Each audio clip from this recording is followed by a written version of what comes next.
Greetings everyone, please give a moment to make sure everything's set on up.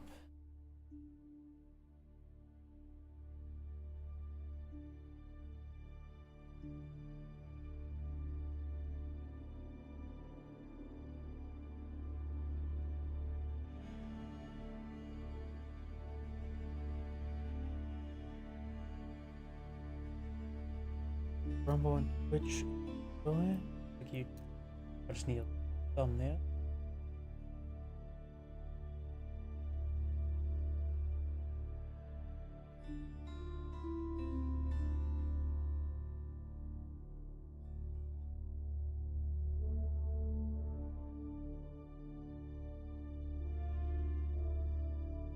Thank you. Good to go. Looks like everything's good to go. Give me another moment to check my other computer.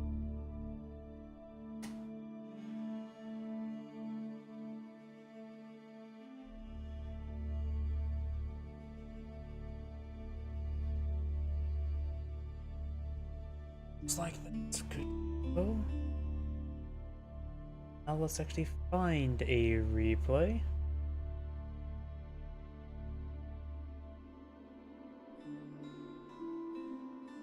Those name. Oh yeah, the ladder restarted, so we got a lot of different names on top. Yes, we may just go one by one. No offense, I'm not going to choose the ones that are foreign names because I can't read foreign. That name's probably too common. Here is, which generally has exposed replays. Let's see now. We got matches here, and there's a new patch. The biggest notable thing I saw was a siege rework. Get to that one to start off with. Mongol. You know, let's do it. Also, a new map, Nagari. Not familiar with that map.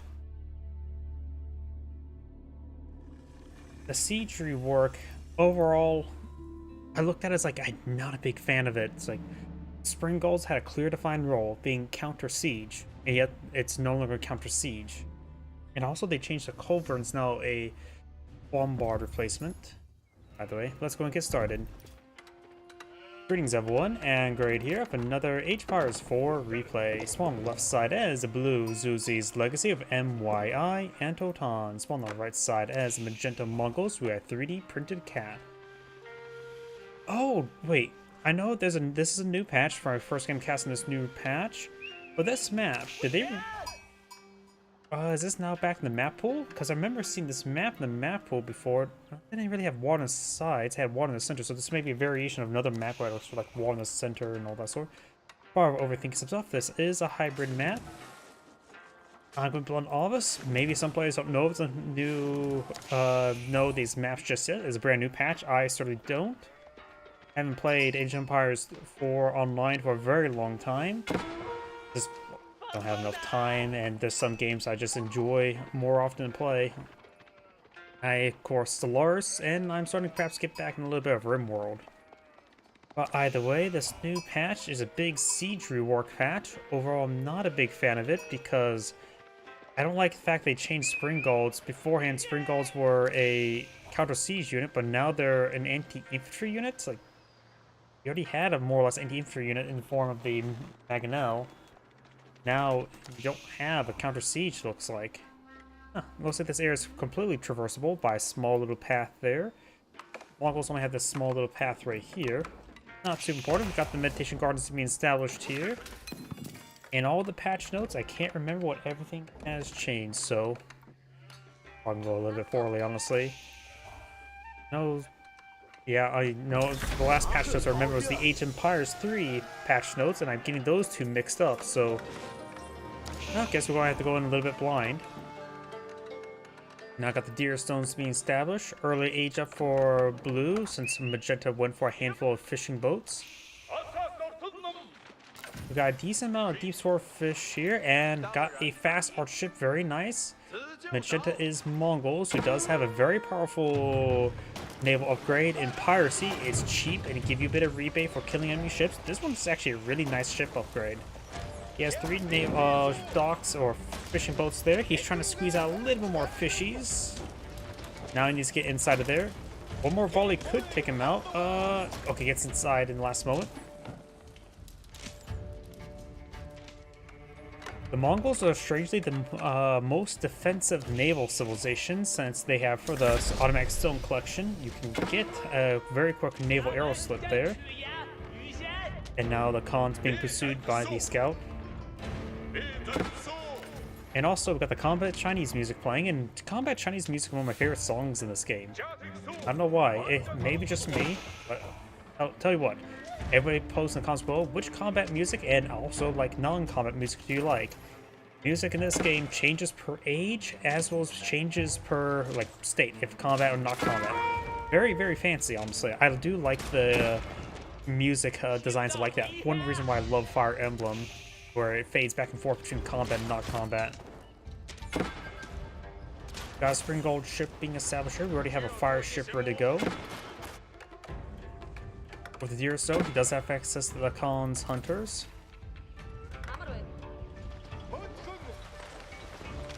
Fishing boats should be at full health, and nice thing as well, since the fishing boats are live, he does have access to good repair. He immediately tasks the fishing boats to support the Spring Gold ship. Very nice.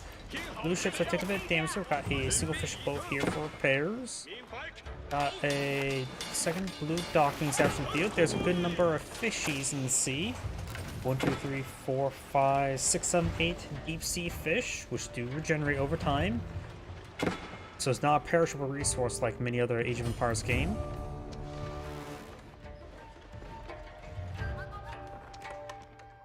But it is one you have to sort of manage how many fishing boats you deploy on the field. Generally, my rule of thumb is you put about, on average, you create 3 fishing boats per deep sea fish. That way you have a small withdrawal on the food while it still generates. 2 is like the hard or the soft cap. And of course, no really hard cap other than you rapidly drain the fish. I think 3 is a good number. 4 if you want to be a little bit more greedy, but make sure you spread out your fishing boats. Regeneration is my opinion key. Got 1 fire ship for the Mongols, 2 fire ships for the Chinese or Zuzi's Legacy. 1 arrow ship here who's taking severe damage. All fire ships are down. Mongols Spring Gold ship is alive. His arrow ship as well. He has a naval arrow slip, provides some good fire support. Another Spring Gold ship deployed in the field. And remember as well, your airoships do get benefited from your range arrow increase. Got a second Mongol dock here. In actuality, in Age 2, once you get that +1 range damage, your aeroships are more cost effective than your Spring Gold ships, believe it or not. It's very small, but also means you don't get countered. It's still a good idea to mix some Spring Gold ships as tanks, but you can still rely on the aeroships' DPS.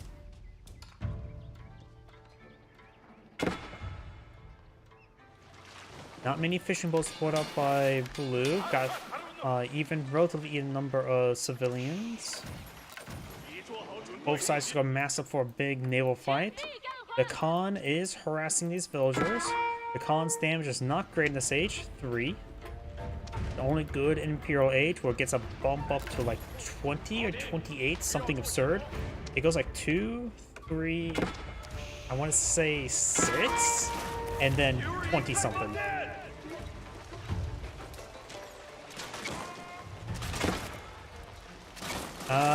Mongols fire ship looks like we'll get a pretty good connection.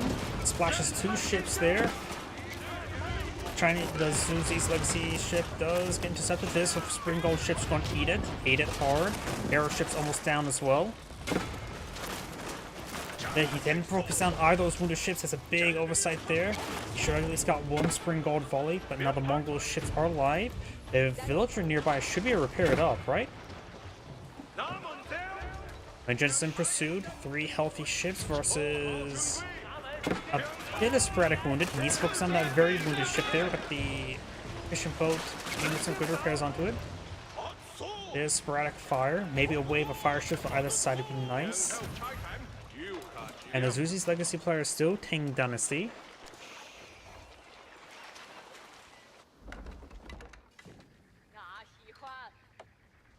We do have a outpost here, no upgrades, which is more than adequate to deal with any sort of mounted cavalry.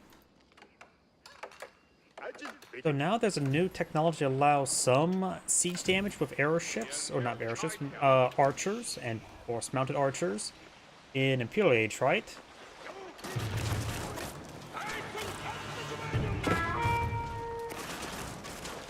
Fire ship 1 connects, getting damage on one ship. He does save this other. Can he focus down? It's going in, does get picked on off there. Got 4 Mongol ships versus 5 of the Zuzi's Legacy. Another Mongol fire ship connects, splashes down 2 of the Springald ships, and he focuses on this one, which is pretty low there. Takes out that one fire ship.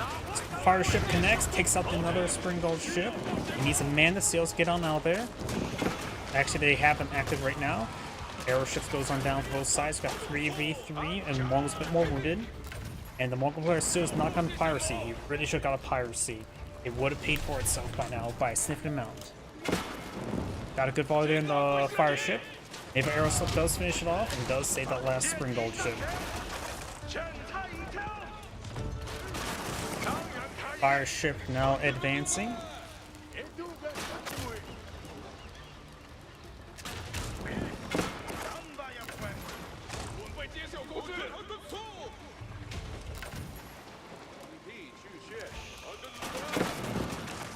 Fire ship connects, takes out that one Springald ship, takes out that fire ship there. We've also got an aeroship here to support. He is focused on the aeroship. Another Springald ship does go down. Neither side's gone for any range damage. Taking out the fishing boat.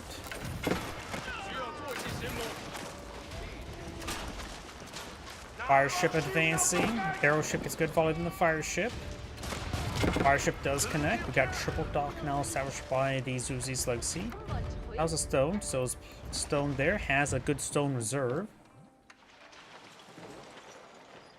More fire ships being established now. Research takes 20 seconds. Fire ship takes 15. Other ships takes 45 and 30.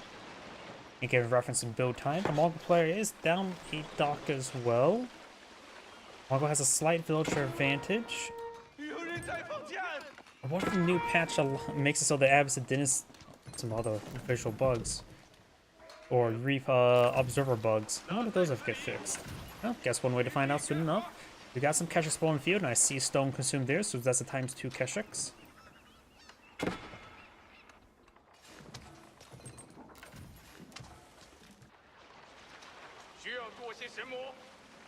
A large number of Mongol fire ships, and they will connect. Getting some good damage there. Most of the... He could sack that one Springald ship to take out 2 of the fire ships. Takes out another one there, but now Springald ship's getting hit. I think he should have sacrificed one Springald ship to take out those 2 fire ships. It would also prevent him from getting overran. He can man the sails, these are also wounded. Let's get that one ship, and a little bit of health regen there on these docks save these Springald ships for now. This one's trying to push forward, spreading out his damage. We'll save that one as well. The auras being just enough. Right now, Magenta's out of ships, having 2 docks versus just 1. Fire ship will connect. Got villagers push way forward, maybe pulling out another dock. Yep, there's another dock there.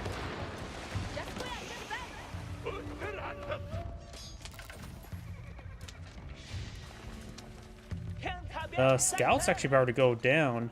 The columns take some hits. It can go either way. Got horse now being established. Do have 2 Keshiks on the field. I'm not sure what that at the moment. Horse got this outpost here. And got somewhat exposed villagers here. Charge on separate villagers. A lot of wounded villagers there. Keshiks do get a couple quick kills. No torches there, so no bounties. And that's just, and we got another ×2 Keshik on the build queue. This also diverts both players' micro away from the sea, allowing the Mongol player time to rebuild. Meditation Gardens providing Use my resources. It was disturbed. And looks like Khan has gone down. Scouts here can clean up the sheeple and lead them to glory.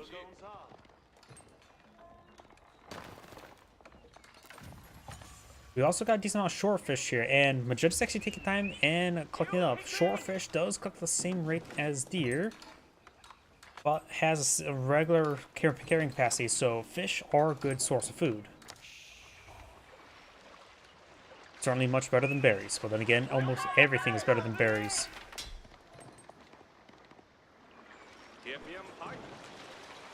We got some move orders there. Let's see. 3-2-2 on the field versus 5-3-1. So a lot more Spring-Called Ships than the Mongol player. Do we see piracy yet? Nope. Really should have gone for piracy. Blue's fire ship trying to focus on Magenta's. He's a man the sails. He only has one fire ship. Loses 3 of the Spring-Called ships of those fire ships. That's a massive loss, and his fire ships are almost down. And the fire ship being deployed over here. Magenta should apply a sacrifice fire ship on those fire ships. Arrow ship only misses there, takes out both of them and both the Spring-Called ships. And there goes all the fire ships with a nice little scatter shot. Magenta was in a pretty good naval supremacy situation, but has completely been sunk.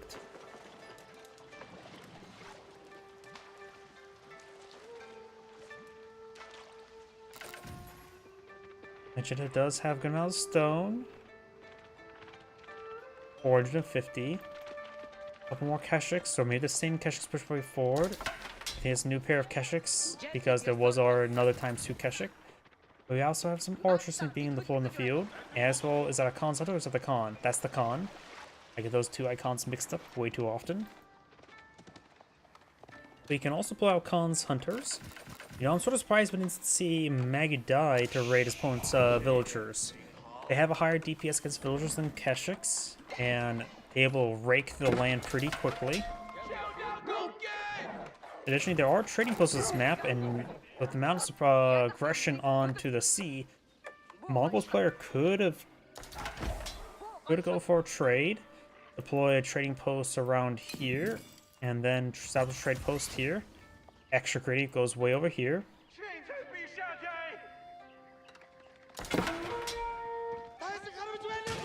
Couple spearmen there. Keshik does get a good charge there. More of the archers being established. And the Ovo must be, yep, it is exhausted and tired.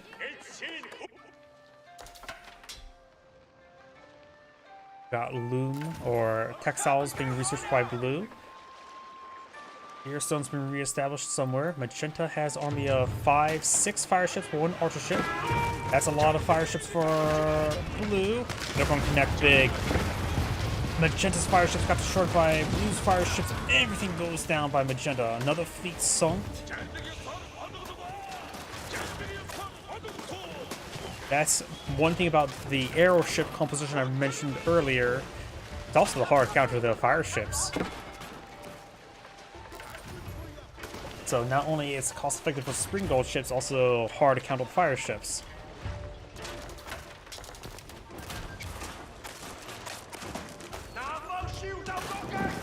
Fire ship does detonate the fire ship there. Next to that one, takes out that one. Arrow ship does take out the Mongol fire ship, and now this dock, the one naval arrow slit is set ablaze. Those are being tasked to repair it, 2 villagers. Airship's flying away. Another connection there. Another fire ship being established. No piracy just yet.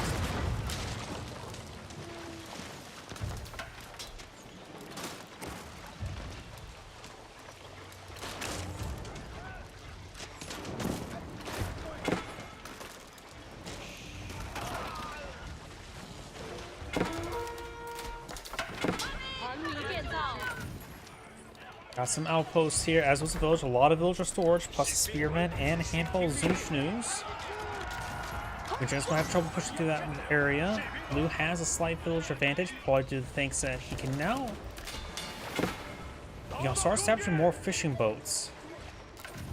But he still needs to push all the Mongol docks off the sea and into the ground.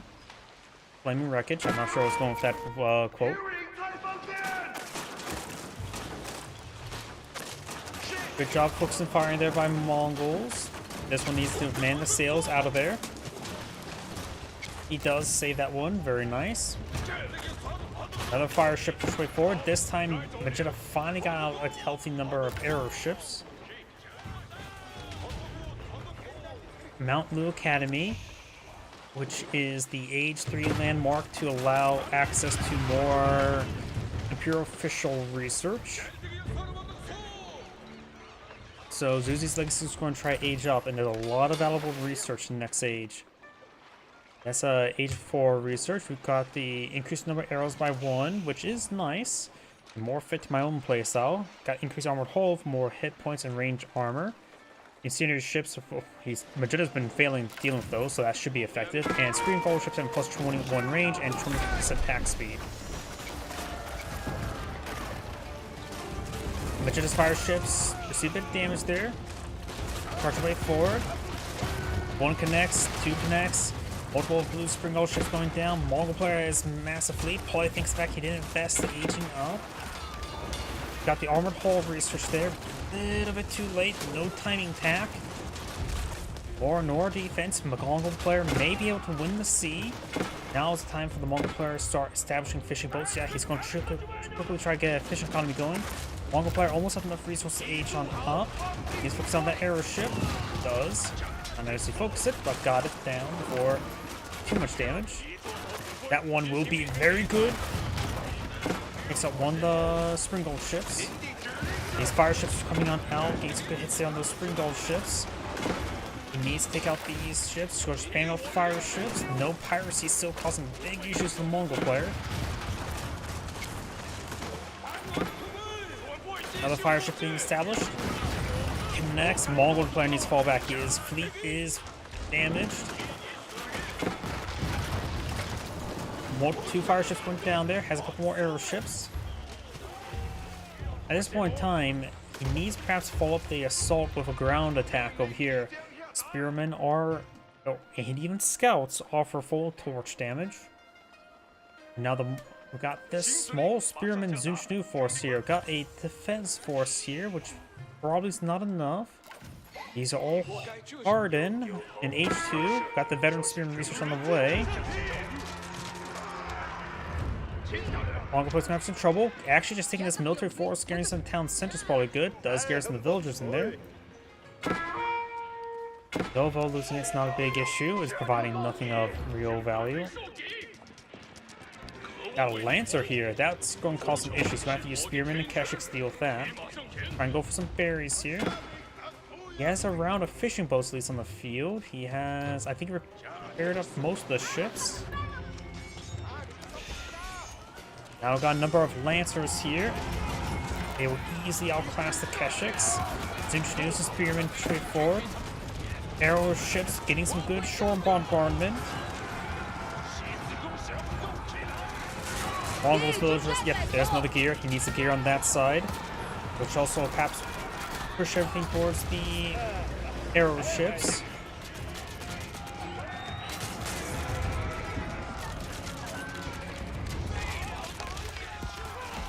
He's trying to push the way forward. Blue also has a superior number of villagers.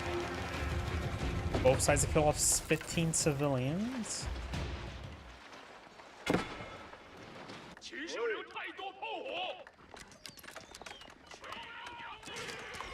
Establishing multiple outposts here, but there's simply not enough outposts there to save those villagers. He's out of food as well. Good hit there. Takes on another pair of Spring Gold ships. Armored hull is going to provide massive benefits, and Magenta does back of the game there. This Angrade saying, thank you for watching, and on to the next play.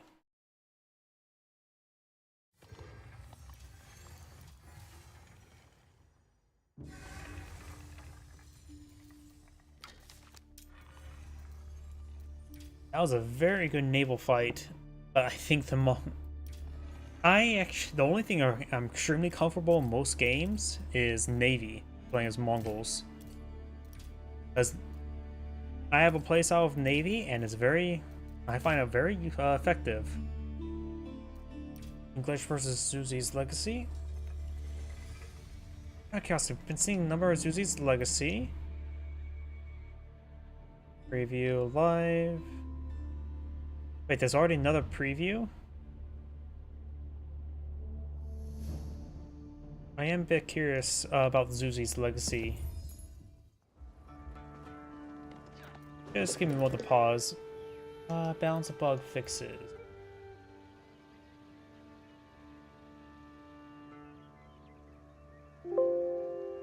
If I know how to spell the word zoo. Zuzi does not get access to silk bowstrings. The new technology, Bolt Magazine, Zooch News, plus 0.5 rain and bonus, and +1 bonus versus light infantry, available in Castle Age. So, okay, so it becomes a bit more archer-fied. Light infantry in general, so it also includes opposing archers. That sounds actually pretty good. As well as gunpowder, isn't it, as well? New technology, Dolly horses, all cavalry gets +20 attack speed. Available in Feudal Age. Wait, so Zeus's Legacy has very good horsemen now? Funny thing is, I always say the Mongol should have the Steppe Lancer also affect horsemen, and Zeus's Legacy gets it. You and reload get reload time. I guess it means just technically attack speed. New technology, hard case bombs. Units hit by the Grenadiers receive plus 15% damage and melee vulnerability. Early Grenadier available in Castle Age. That's interesting. Grenadiers made attacks more responsive. That's nice. Alright, so there's some horsemen and other things like that. Greetings everyone, and great here for another Age of Empires 4 replay. Small on the bottom left side is the Cyan English. You have Bilal Zig Jr. Small on top right side is the blue Zuzi's Legacy with MYI and Totan. When it comes to map generation, I do see deer and boar next to each other, so plenty of food up there. Maybe a good spot for Meditation Gardens here. Give you a lot of extra stone income to spam out the gunshots. Let's see, you got both gold deposits over here, as well as a stone deposit. At least a large and small gold deposit, I should say. Not sure what would be another good spot for it. Maybe right here for the Meditation Gardens, a bit of gold and food and wood. But yeah, I'm a bit more impartial right there at the moment. Or way over here. You may be able to put it right there, get the gold, and stone, but maybe not. If he puts it right there, he'll definitely get both gold and quite a bit of wood. Meditation Gardens being established there. Looks like it will go in for the double stone. He may eye for secondary town center, or may just go number outposts and just hurdle in. English player going for the council hall. Oh yeah.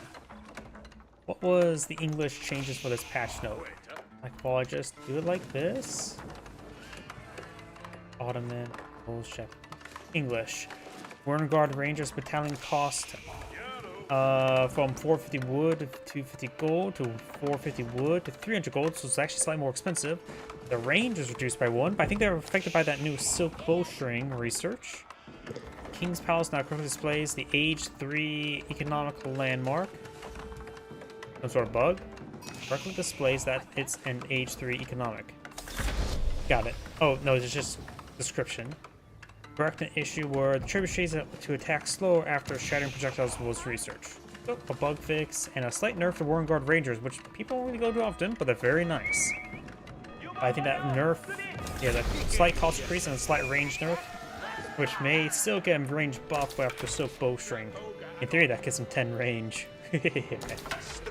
We got a longbowman now being established with spearmen. Do have a villager push way forward. I established an outpost here. Scout disturbing Meditation Gardens. He also gets not only a bit of food, but also some wood chips. Hooking up some deer here, getting some gold. The Zhangin Tower, so he has Song Dynasty. Spearman also trying to torch the Meditation Gardens. Now we got, what, 3, maybe 4 units disturbing the Meditation Garden. When those villagers are getting hit, none of them goes down just yet. Longbowman push way forward. They do have, of course, 7 range versus excellent. Oh, they also now have a bonus damage versus light gunpowder infantry. When did that change get applied? Don't remember seeing that.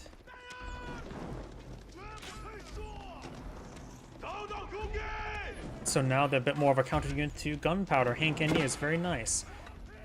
Sometimes mass hand cannoneer is incredibly difficult to deal with. Archers and your basic relying Magnells. Archers somewhat outrange them, be cost effective, but still not super great. But now, it looks like they're getting more dedicated multipliers against them. Very nice. Go ahead and get back rumbles so I can see anybody chatting over there.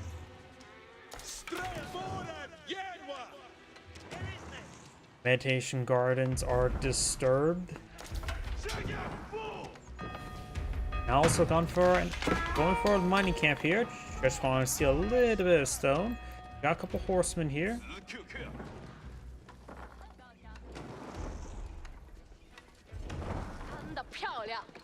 Our Susie's Legacy has new horse research, which is not here. Don't see it there. It may be in the blacksmith. Couple spearmen there.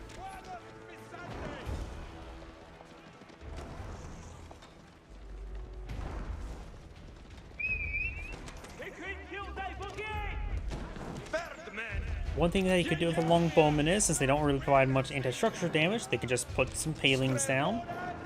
Now he's trying to hit those villagers.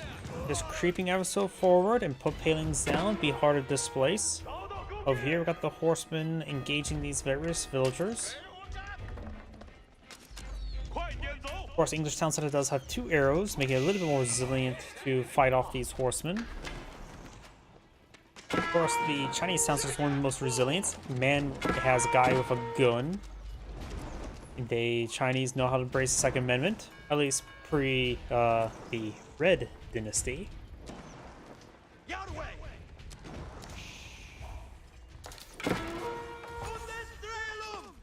Horseman finds a spearman. They do win out with sheer numbers.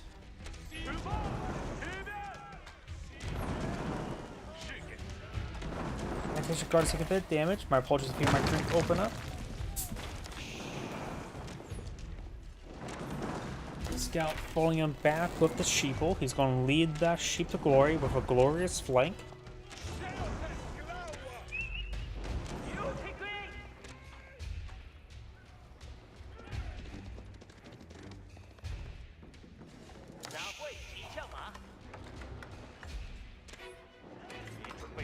Got an archery range now being established. Of course, got some unique research here. They hardened case bombs, making damage vulnerability. Plus, they now have access to a early grenadier.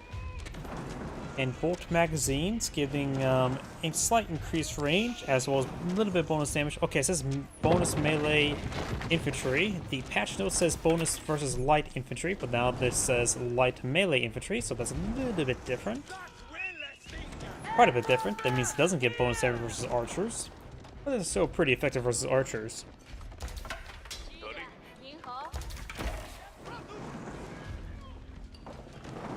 Meditation Gardens are severely disturbed.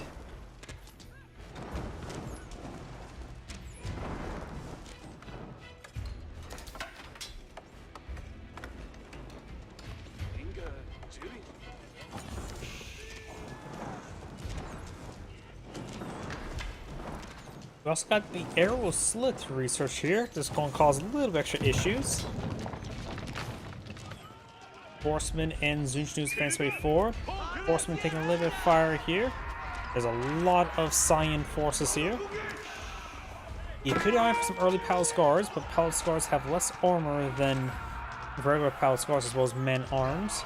So they will have trouble pushing through all these higher damage longbowmen. A longbowman should be more than adequate now at Palace Guard, now more I think about it. So the Meditation Gardens will go down. Got a number of farms here. He is collecting a boar. He has 8 villagers here, so I have a good feeling one of them got gored. Meditation Gardens is severely disturbed and on fire.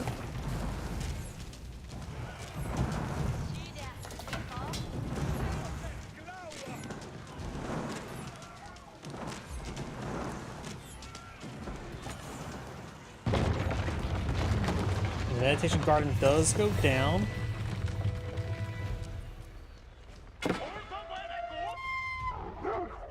Look at Doggo demands head pats. Good damage there on that longbowman. Eat your workout.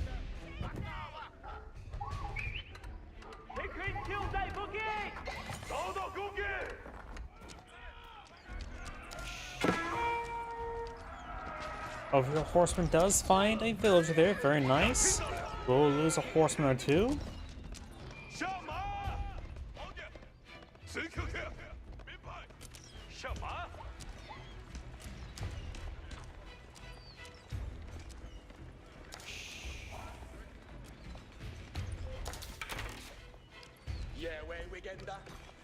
Let us gone.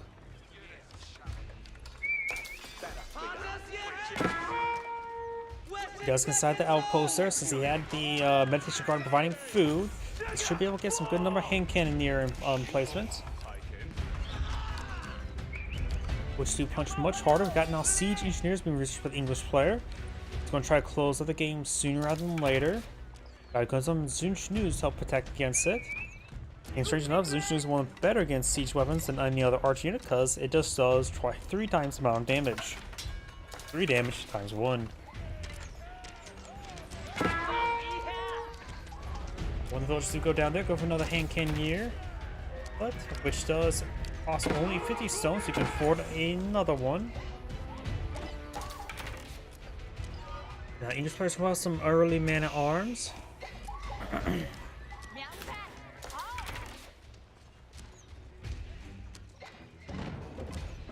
Now I do have a battering ram being established.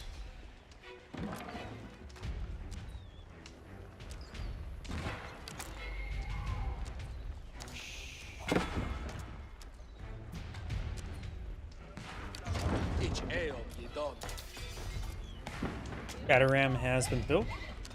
Moving around, trying to find an option. Going to be trying to perhaps push up here.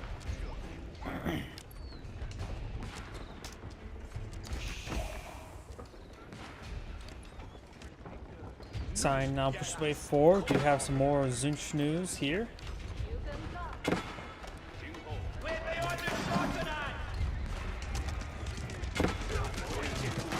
Battering ram taking a lot of fire there. Got good number longbowman.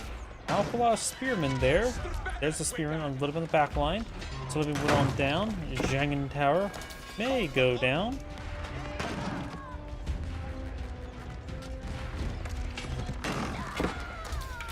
Blue loses a villager there. Horsemen now advancing.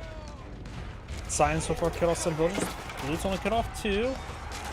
And looks like those men armor do draw a lot of fire there. He has his +1 range armor, melee damage, and range armor. Horsemen now advancing forward. Zunchnews push forward. He has +1 range armor and damage.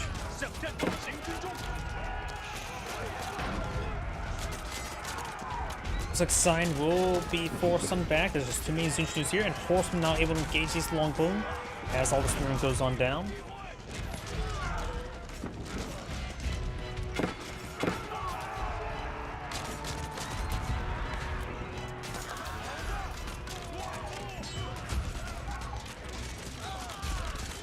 Longbowman try to escape in that outpost, getting 4 out of 6 of them in.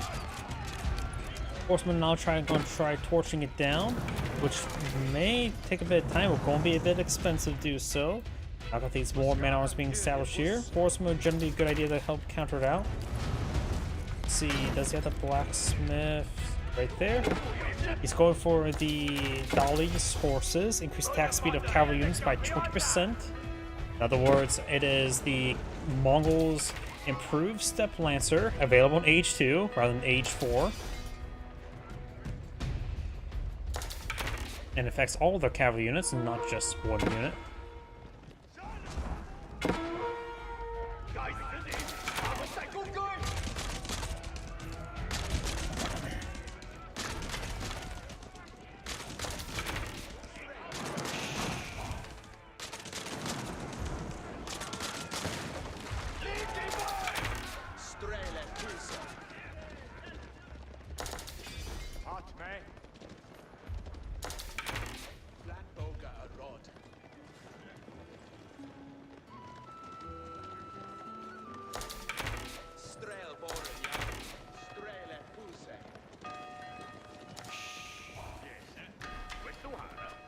Outpost now being upgraded from arrow slit.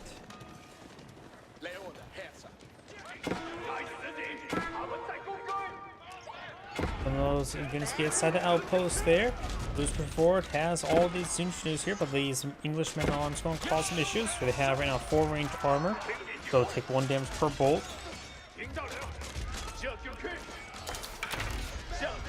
And the horseman does find some of those longbowmen. More horsemen being pushed forward in the field. Of course, have the increased attack speed. Wait. Increase the attack speed of cavalry units by 20%. Okay, so now the upgrade has a little icon there. You see here, the attack speed is increased.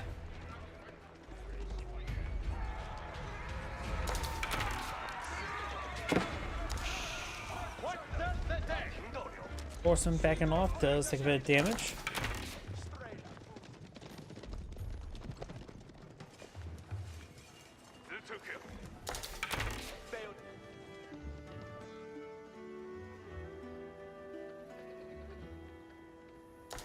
Is that a plus 20% attack speed affecting the unit, right? After all, it has a base attack speed of 1.75. That should at least decrease it by nearly by nearly 0.4 seconds. Maybe it was a 0.3. 7 minus 3. Yeah, I don't think that's actually properly applying. Doesn't seem like a decrease in attack speed. Guess I need to pull up the calculator.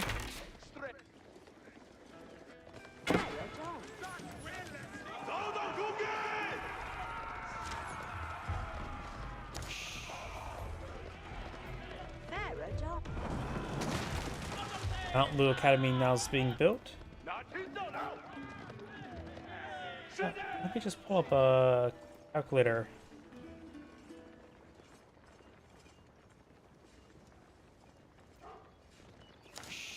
Blue is falling back here with the horsemen, and most of the deer have been collected up over there.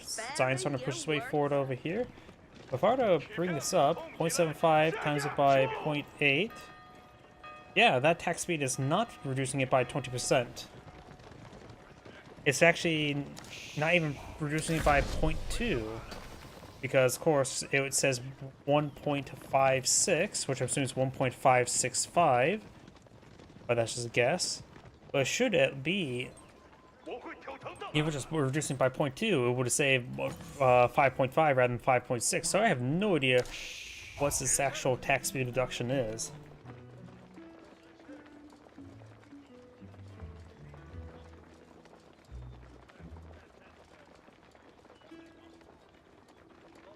It might, if Ben should be saying by reduced by 15% rather than 20% here.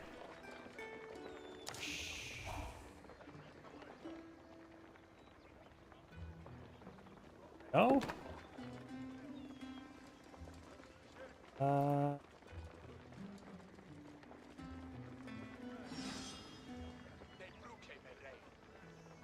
Close, but still not the same. Maybe they're doing assuming, are they doing divide command? I'm just trying to figure out what numbers, how is it getting that value.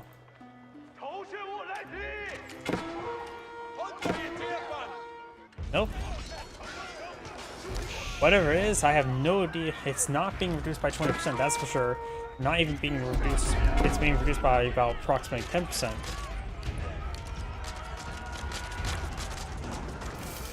The damage pushed forward. Got the King's Palace now being researched. Got the Veterans just pushed forward. For pretty nice timing attack, able to get a lot of extra damage going. And Arms should be ripped apart pretty quickly. He's going for +1 range armor than 1. Already has +2 damage, so doing 7 damage per bolt. Able to really punch through the armor of the man at arms. Got the King's Palace now pulling the field. Doesn't say it has economic landmark being researched either.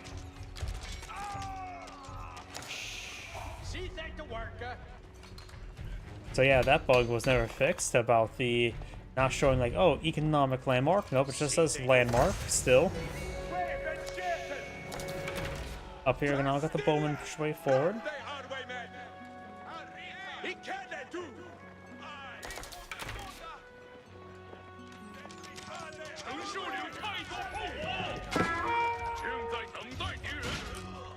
Good damage there on those long bowmen. And right now, the Zeus's Legacy is completely transitioned into these Lancers, going for some hardened spearmen to protect them. Now instead of firing away, starting to get garrisoned on up. Got the air outpost nearby as well. He's going to just stand and fight in order to keep the Lancers from attacking the villagers. Some spearmen now being established as well.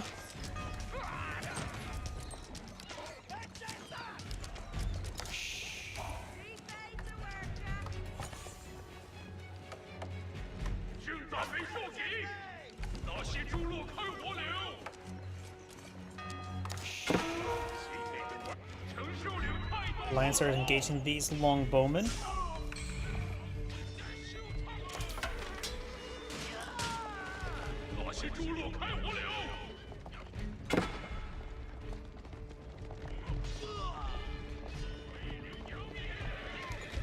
All those longbowmen do go down. Got a good number of them deployed in the field.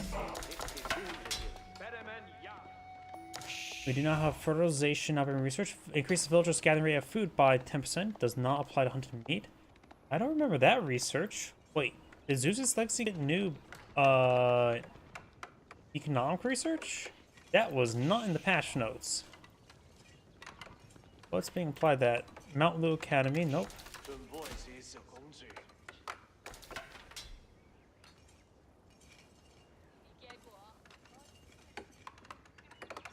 Trying to figure out what's providing that research. Yep, I'm not so sure what's applying that research.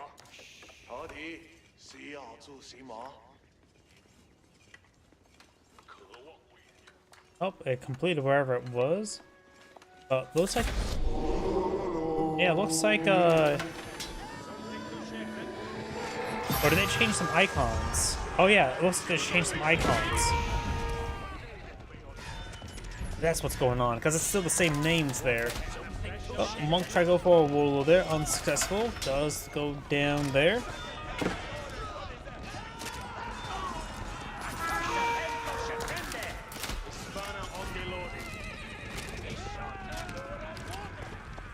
Increased by 10%. Huh, did they nerf the food income? As before I said, it's 15%, right? They may have nerfed on the economic research? Yeah, it looks like they did change some icons, plus 15%, plus 10%, so farms are nerfed. Don't remember seeing that in the patch notes, but I may have glanced over that. Lose villager wood gathering rate by plus 5. Yeah, they did a bit of rework there. This is just 15%. The other one says 15 plus 5 for the level 3. Okay.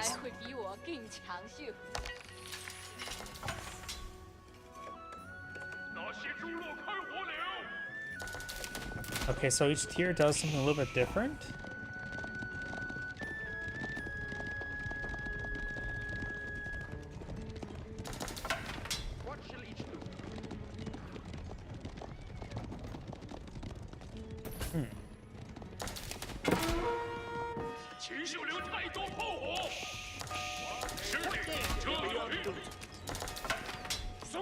Let's move around. Got a crossbow there firing away.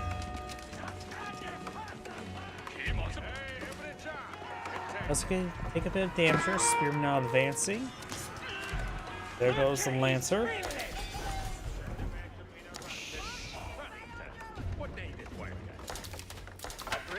Spearman and crossbowmen pushing their way up north. Got a good amount of Cyan units. Got 40 versus 40. It's a big advantage in favor of blue. He's going for some early Grenadiers. Let's see, early Grenadier stats. 10 damage plus 15 damage per building. Rare Grenadiers usually have, what, 12? And I forget how much versus buildings.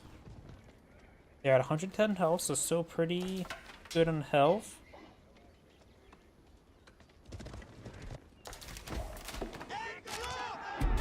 Alright, villager does go down there.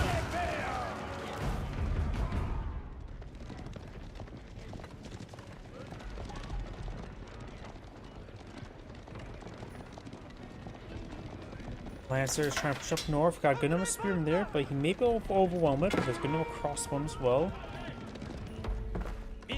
More walls going on up. Villagers getting stabbed by that villager. Science forces falling back. Lancer's starting to charge the way forward. They have a spear brace there. It does take out some of those Lancers. Handful of Grenadiers mixed on in. Does get a slight increased range, so now they meet archer range.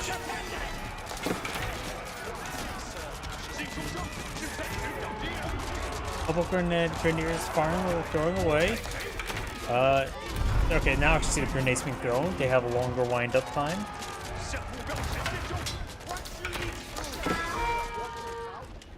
And they do have the shells to make his opponent's units a bit more vulnerable to damage.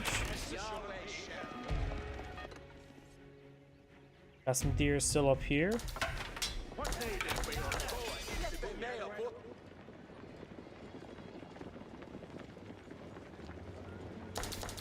Curious as well.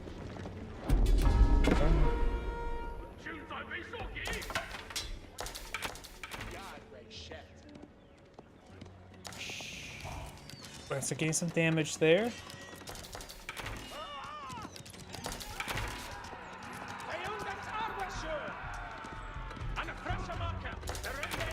I don't see anything that will improve change farm upgrades. General changes done. I'll worry about that later. Zunchnu is pushing down south, so the Lance is getting hit there as well. And arms taking quite a bit of damage there.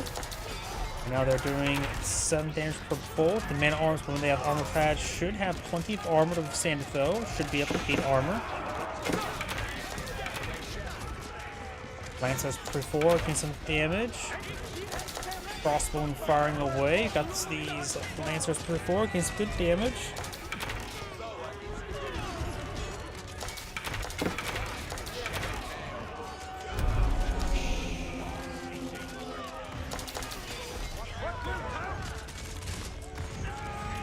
In theory as well, these longbows should get bonus damage to the early Grenadiers. Like all it says, bonus versus light gunpowder infantry. These Grenadiers are classified as light gunpowder, so going for Grenadiers maybe not super great anymore. Gets English.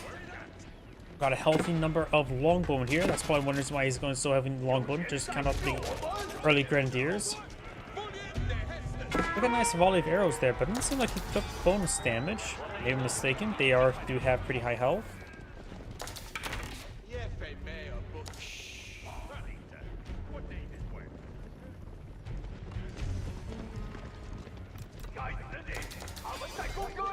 But all success captured up by blue.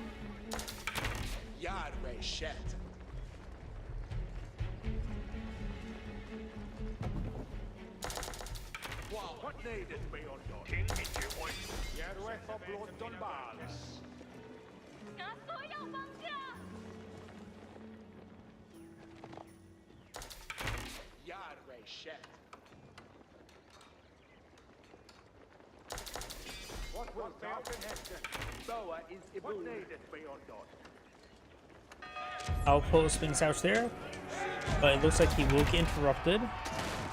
Cancels it.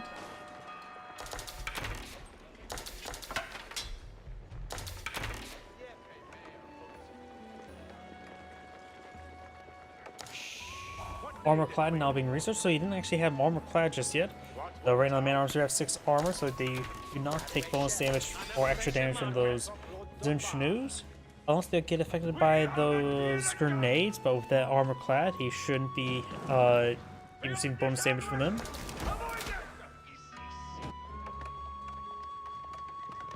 Got a nest of bees spawned in the field.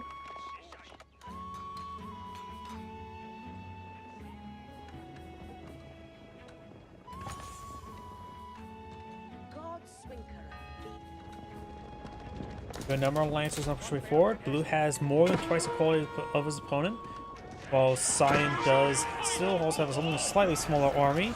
Needs more spearmen to hold back those Lancers, probably. And Nesby can also cause some issues.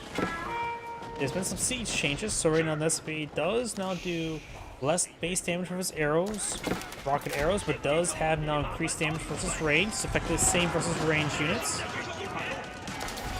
When those SPs do go down, now they have, of course, damage resistance space system. So now the Longbow will quickly focus them down very, very easily. That would not have happened in the previous patch.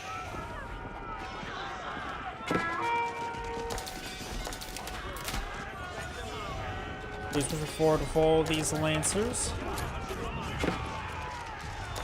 I heard some palings being established somewhere. Lancers are pushing forward, just some good old heavy cav. We simply did not have proper counter to them, which would probably be crossbowmen. He only has a handful of crossbowmen field, actually a decent number, simply just not enough at the moment. Of course, these lancers do have increased attack speed now thanks to the cavalry upgrade. And Sign does back out of the game now. That's Angrade saying, thank you for watching, and on to the next replay.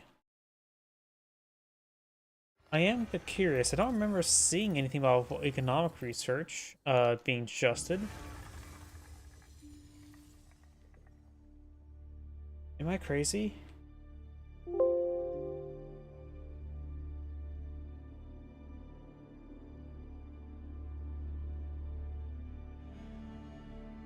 All tier 2, tier 3 icons get new upgrades. I found that out. Melee.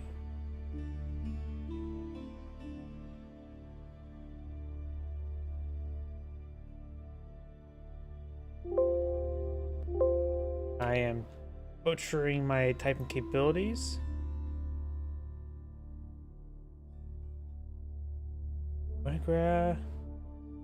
Slight bug fix there, but most people go for economic growth. But I don't remember.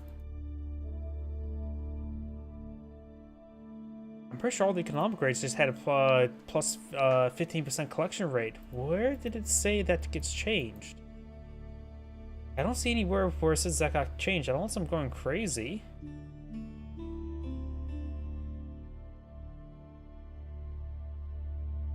I'm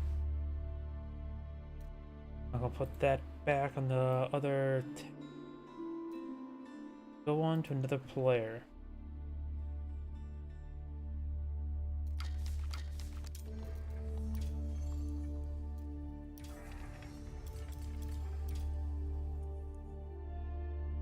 Does the Mongols improve upgrades? Have that changed? Now I need to take a better look at that. The Ayyubids versus Ottoman.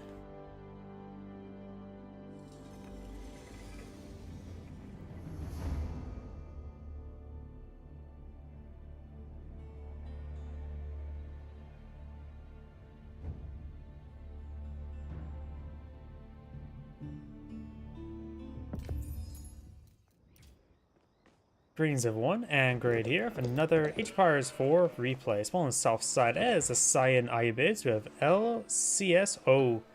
On the north side as the Red Ottomans, we have a foreign name. We have a mining camp being established over here. Scout moving around. Military schools being established as well.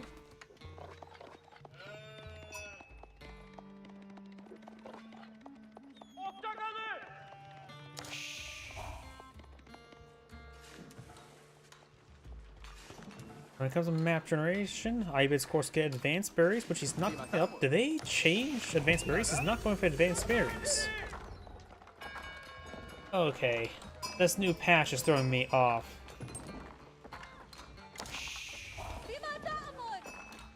Berry gathering rate increased from 0.66 to 0.69 for everybody, and the berry collection rate gets reduced by 25%. That should still make a berry collection faster than sheep collection. So why, unless he's going for economic growth, maybe just trying to wait off for the plus 50 berry collection.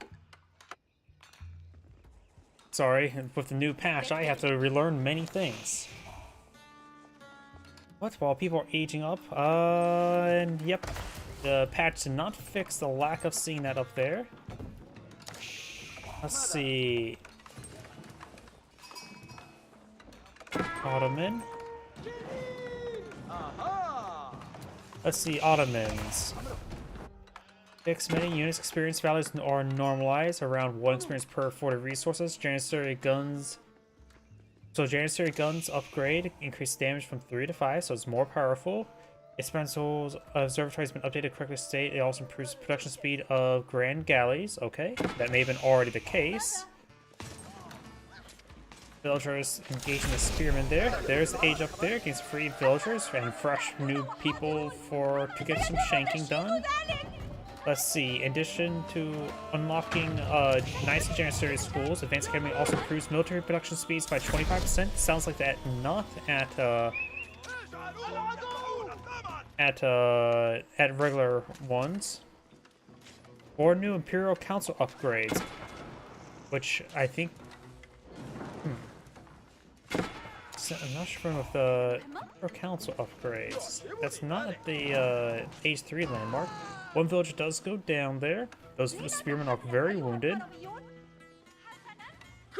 Extensive fortifications. Defensive buildings are 20% cheaper. All garrison arrows are placed with crossbow bolts. Deal +1 damage and +2 damage versus heavy. Not bad. Bit more defensive capabilities for more civilization is always nice. Good damage there with the torches. That village is trying to shank them though. Samurais enable cavalry archers to be trained from archer range. Okay, they got a new unit. I wonder if they use the Turkish horse archer skin. Do they fire while moving? Let's see, village attacks Automa. Village production sprees increased by 50% for 4 minutes. And great bombards. A great bombard arrives at capital town center. Early versions used before Imperial Age automatic upgrades upon reaching the Imperial Age. Get in early great bombards? Are there new Vizier? Is that what I'm reading? Oh, there's a new Vizier level. That's what's referring to. Let's see. Those 3 are the same. Here's the Tamarats. Enlist cavalry archers, the archer range. I wonder, what does that look like and what age are they in? That's the extensive fortifications. There's the Advanced Academy's buffed Janissary companies. Tax Automata, that increases the village train 50% faster for 4 minutes. Wait, requires a level 2 Imperial Council upgrades. Okay, that's just before. And allows siege units to be garrisoned by infantry. So that went from a middle one to now bottom tier. Okay. While garrison, attack and speed increased. Great bombard. The bombard is weaker to before Imperial Age. And of course the trade bags. So these 2 that used to be the like middle tier are now the final tier. Okay. Sorry, have to relearn things. I am curious. Let's see if we can click on archer range. No archer range for the cavalry archers. Here's the cavalry archers. This just means Castle Age, not a Feudal Age unit. Requires, or maybe because it requires the Advanced Academy to be trained there. Okay. But maybe not. Let's push way forward. Blacksmith. I want to see an archer range. Take a look at those new cavalry archer units. But it's like, oh, there's a new Vizier to train this new unit. Has no description on the patch notes of what that new unit is. Or how it works. I wonder if it looks like the Turkish horse archer from the campaign. Ayubids, their changes is constructing starting health of Springolds, Magnos, and Taurus from 1 to 25, 30, and 120.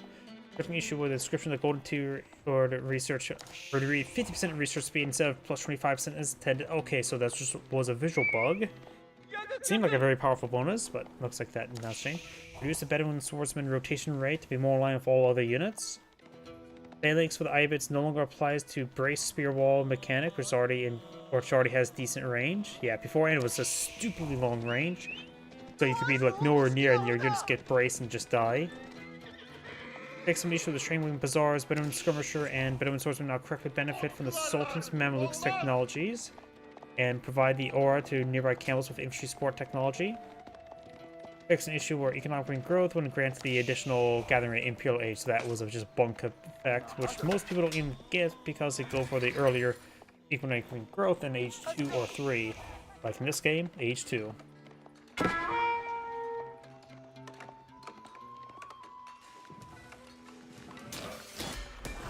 Here's some archer ranges. The Cavalry Archer is in fact an Age 2 unit, which costs even more than Magadai, which highly mobile long-range cavalry fires 2 arrows in quick succession, so double tap stuff.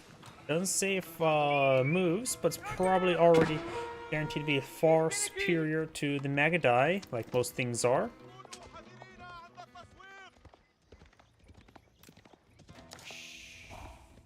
I like click on that button. We got the very rare Istanbul Imperial Palace. It's still the same. Doubles the experience around the landmark. Increase the Vizier point limit by +3. Beforehand it was +2, so did get a slight buff. But there's a lot more Vizier. There used to be 9. Now there's 12. So that it effectively made the Imperial Palace much more effective to get more of those more powerful upgrades. So that's one way to buff it. It makes it just a bit more useful. Rather than just getting 5 out of 9, which is pretty much all required, now you can get 8 out of 12. I do like that. And with the siege changes, Ottoman's one of the few siege civilizations in the game. That may be pretty useful for them. Let's take a look at the Vizier. Let's see. He has skipped the mounted archers.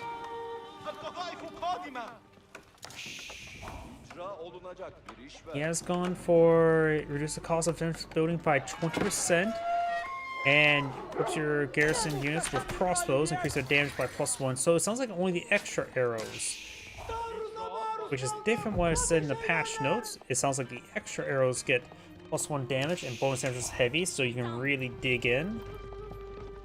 Got a number of Camel Lancers, so that may be very useful relatively soon. So Ottomans have much more powerful defense. These units push forward. There's the extra arrow. He also has a Janissary now below in the field. Going for, he is the mainly playing Janissaries, counter cavalry units.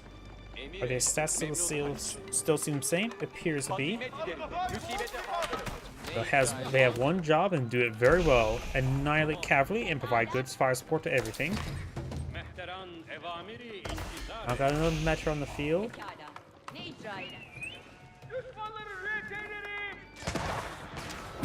Finds Dervish. Dervish will go down. Villagers collect some bear or deer. Does inside of the town of these outposts. Of course, there's no sound effect playing. That's something that needed to be fixed. Bring that one up. These guys are effectively doing 9 damage per bolt against these units. Not super great still. Probably should get Blacksmith +1 range damage, which would help them out. Those villagers do go down. Right now, Red has an army of 56 villagers versus 45, 19 versus 15. Janissary is firing away. Or Janissary. We've got more Janissaries as well as Spearmen here. So probably have very good cavalry still. No, I don't think I've ever seen too much Ayyubid versus Ottoman before.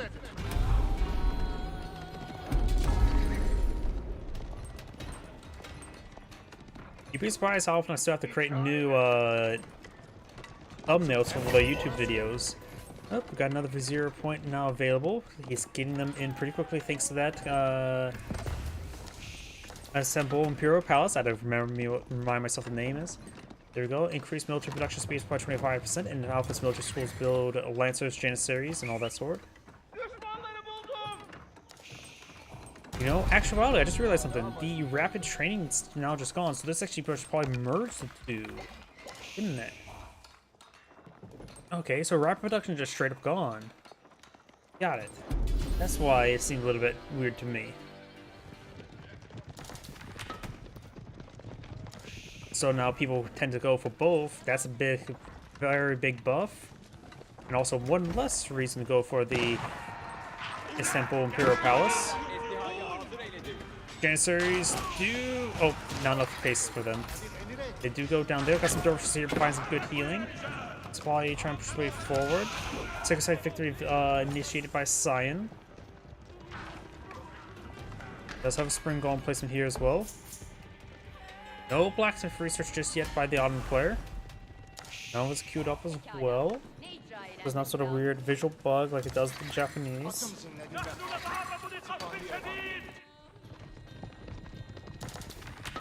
Or replay bug, I should say. Observer mode.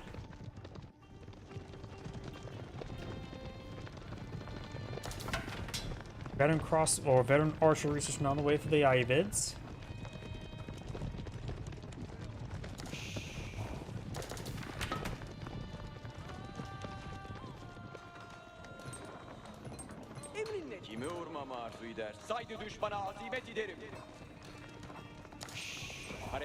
Let's get out of the region. Got a single spring gold there for defense. Got an army of 36 versus 25. Values favor signing with a smaller army thanks to all the sheer number of camel lancers, who are definitely on the expensive side, costing 240.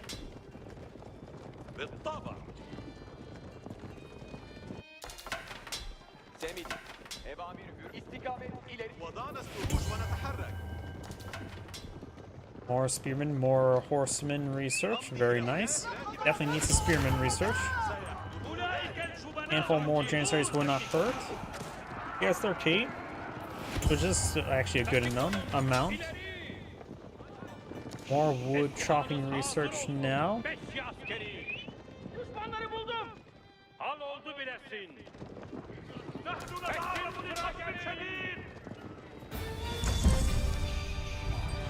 The 168's been decaptured. Very nice by Spahi. Cyan tried to interrupt it. We do now have that unit taking out some villagers. It does have 5 range armor. Right now, this says it is doing +2 versus heavy. Oh, so it does. Okay, was it +2 versus heavy, which means it does 9 damage per shot. So in theory, Englishman arms armor clad will still make it so they only take 1 damage per bolt. So remember that. It's that up Vizier maybe not good versus the English man at arms, or will not be good versus the English man at arms. I need to get it in super early H2. I mean, this player's going for man at arms in H2. Got these various units pushing way forward.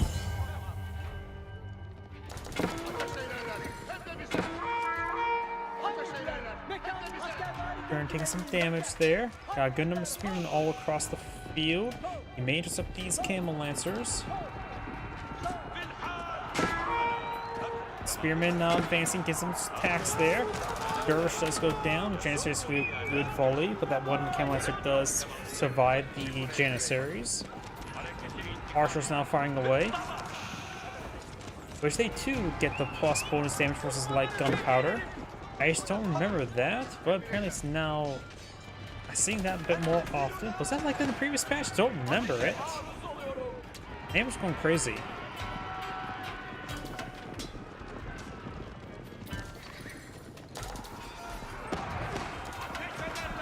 Some Janissaries firing away, so Paul he pushed way forward.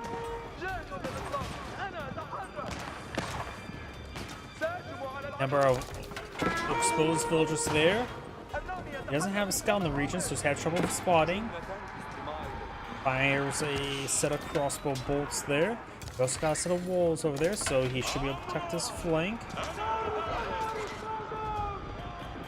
And Lance is still open pursuit. We also got Red has some of these forces here. An excellent number of Janissaries, lacking some other stuff though. Local Doggo gained some bites on those camel lancers as well. Right now, this Ayyubid player just going for Archer Lancer. Do we see any more age up since it's still bugged out? We can't see it. We do not. He is at tier 3. He needs tier 5 for increased tax speed for his camels.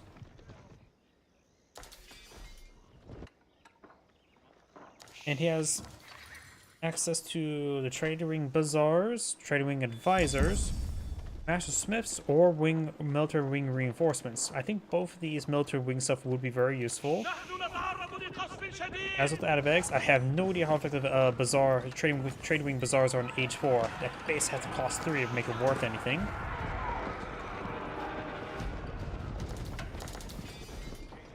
More economic research.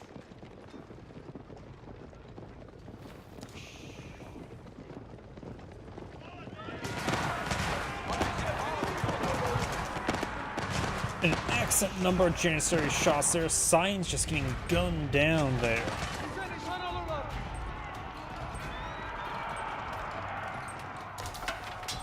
ينبغي لهذا أن يظل حتى بعد مماتي.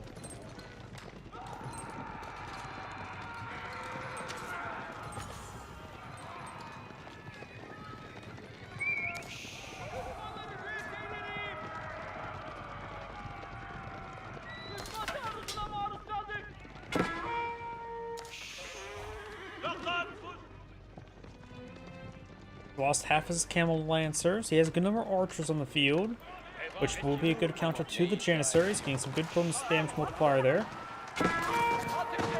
While he takes big damage there.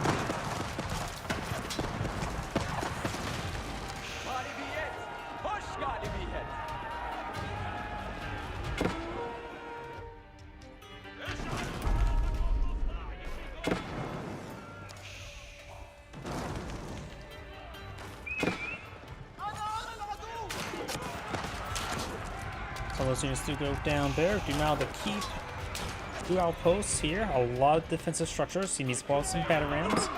Does not have siege engineers just yet. He's not going for a keep here. Camel Lancers trying to find an opportunity to engage, taking a bit of fire from various sources. I wonder how Red's Vizier points are. He has gotten all of that. Remember as well, he can get another 4 more. He's about to get his 5th one. 5th and not final. In which he could go for the early Great Bombard. This time it's called Early Bombard. Early Great Bombard. He went for the increased military campus, which makes sense.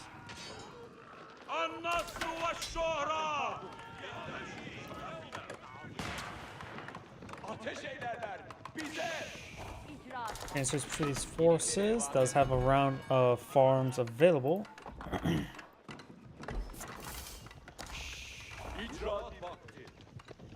See, it also says defense structures are cheaper, right? Stone towers still seem the same expense. Outposts are cheaper. I guess. Those units took a bit of damage. Keeps are cheaper. Yep. Reduce cost of defensive buildings. They forgot to apply to the stone towers, which are already not a great defensive structure. I love how they forgot the stone towers. Nobody deploys on stone towers. I'm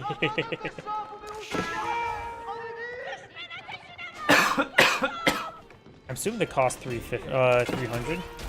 I actually don't know the cost of a stone tower to begin with. Let's just make sure to select the cyan.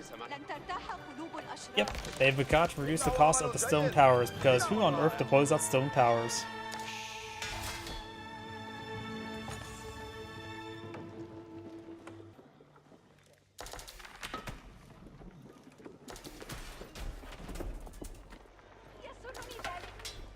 Every player has aged on up. Of course, we didn't see it because we can't. Incendiary Spring Research, which grants them plus 20% damage and also gives them a bit of a siege effect. A siege arrow or bolt when attacking structures. When attacking structures, increase the damage by 20%. I'm curious how much it is. This for like 3. Takes a bit of time to actually deploy now. It could be very useful for the Maggie die, so they can start torching down farms and start doing drive-bys. Archer is not pushing forward. First takes out this Janissary. He's got a keep here. Let's get inside the keep. A lot of nearby outposts as well, so these archers won't last all too long.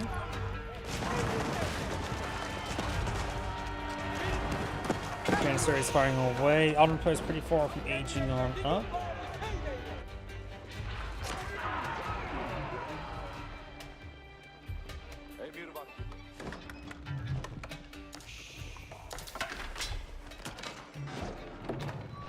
A number of villagers here are a little bit idle.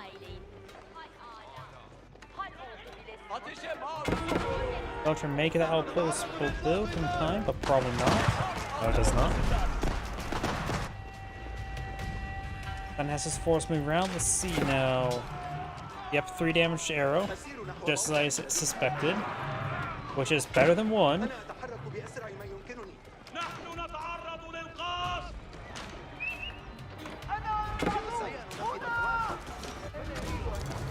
And seeing how much how much damage you can stack in one location, it probably is pretty effective. I just can't really tell you on the top of my head.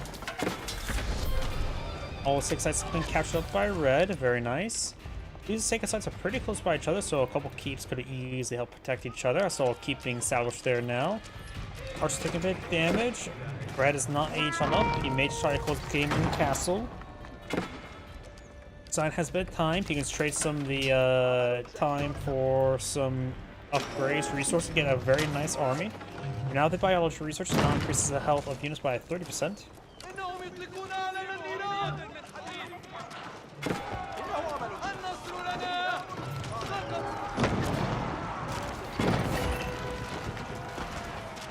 We do now have another Vizier point available for Cyan. Crossbone, what's your siege damage like?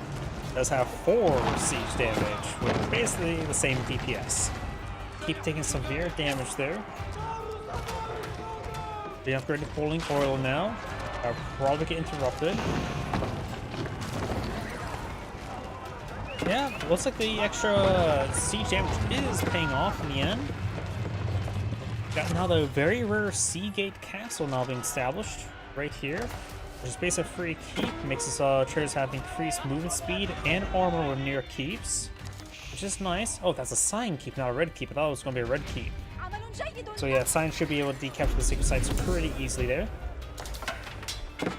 Try and get that Seagate Castle built immediately. I'm pretty sure this also provides a pretty great bombardment prison. Yep, that's the same before the patch. Now he's counter-attacking. Archers will get some good damage on the gunpowder units.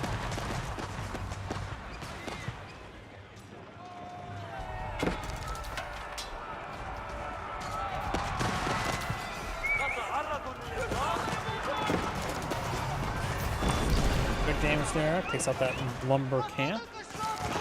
Good stood up there by Cyan.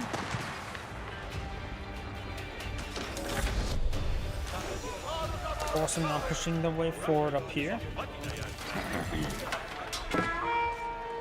Cyan's villagers are going down. Now have more economic research. Got the elite Janissary, elite Spahi, and the Janissary guns, which does get buffed up to 5 from 3 damage.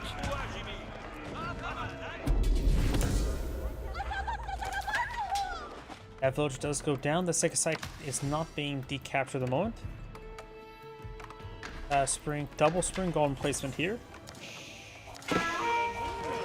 Got some mana arms here, as well as a single elite Janissary.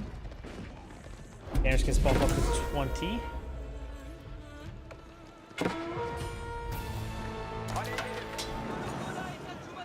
Now 25. Chemistry can still be researched. Got the Tide Farm research, which Red only has 1 relic, so it's not that great. Horseman trying to skip on out there. Janissary gains some good damage though. Body an option over here. He could activate Fortitude, which increases their melee vulnerability by 50%. These are all ranged units.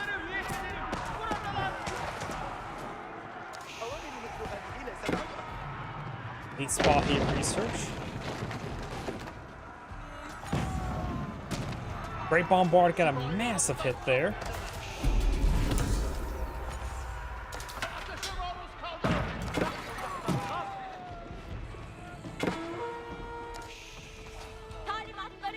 Horsemen do find these exposed villagers, would take a good number of them out.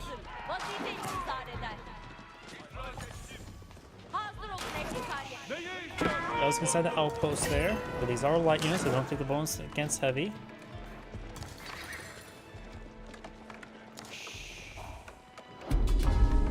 You're more of 0 points. What about red? I think he's at 7 out of 8. 1, 2, 3, 4, 5, 6, 7. So yes, I guessed correctly. He has gone to trade bags. So he's going eye for a bit of trade.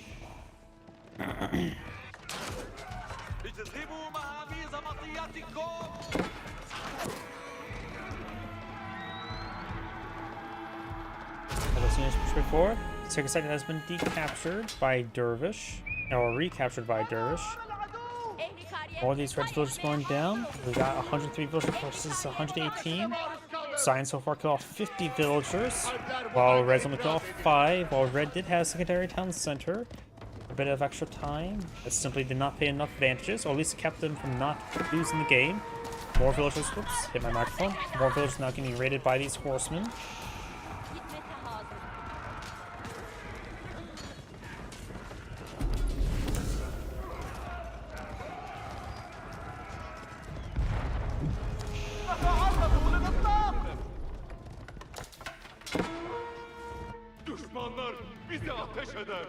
Villagers shanking Red's villagers.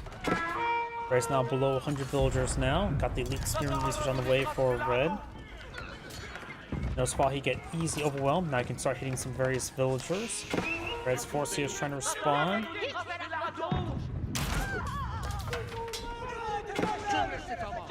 More signs horsemen advance way forward.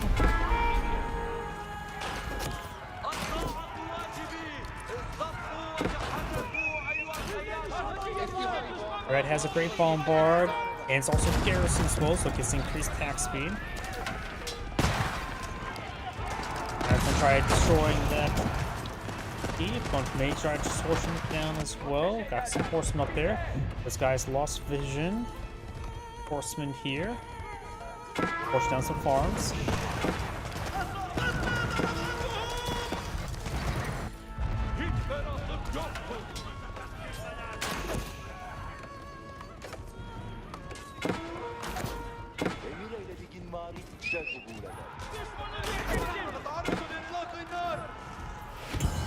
Sun has a decent sized force here, mostly spearmen and archers. Down south with 6 sites being decaptured.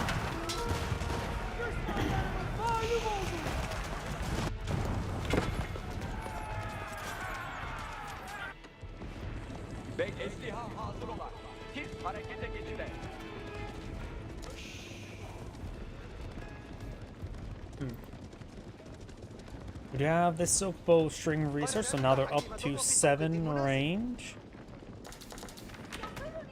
which will severely outrange these very short range Janissaries. I think at this point in time, Janissaries in H4, I think Janissaries are going to be just hard countered by archers, and so in H3 they can do a bit more work. But I don't think H4 Janissaries is going to be a real possibility anymore, of seeing how turbo buffed archers are against them.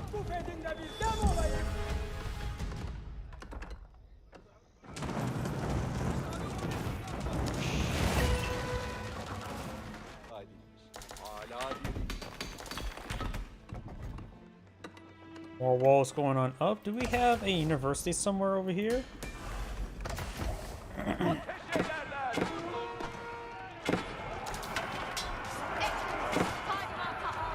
Red does have a university somewhere. I can see by the +1. But it looks like he will get over and up here. Let's have some gold here. Sign's also looking for some stone walls there. Up Janissary is firing away. Decent number of spearmen there as well. Janissary is firing away against good damage from those spearmen. He's using the archers to engage the Janissaries now.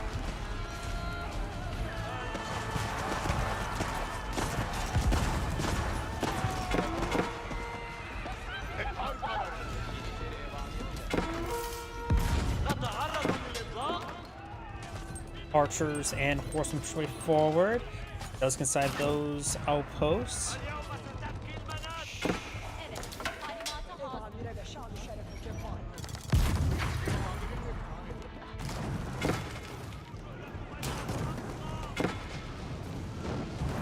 Villager is backing on off now. More outposts, more stone walls being established by Cyan. Red right now has just been on the defensive, having trouble keeping his border secure. He's passed established more walls. There's University. That's archers plus 2 range, mounted archers plus 1. You probably won't see the mounted archers for the Ottoman.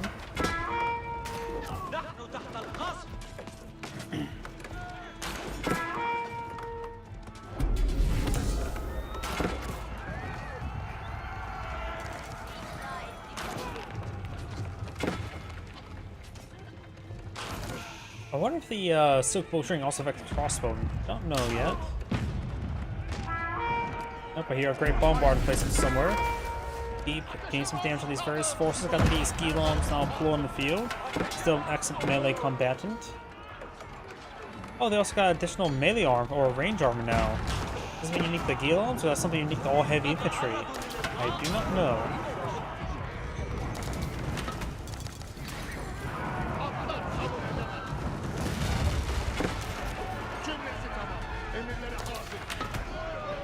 Horsemen take a bit of damage there. They're going to be pursued by the Sipahi, but the Sipahi are not here in large enough numbers. Got a good number of outposts here just for villager storage. Very nice.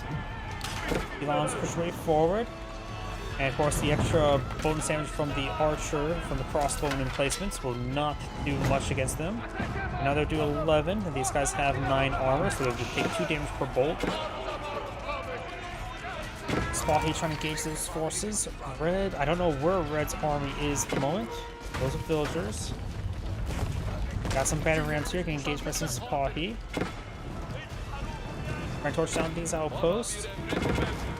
Oh, there's Red's army. Of course, Mangonel's a more of an anti-range unit now. Okay, bit damage. I got a culverin here, which now is good against buildings. It's the replacement for the bombard for some civilizations.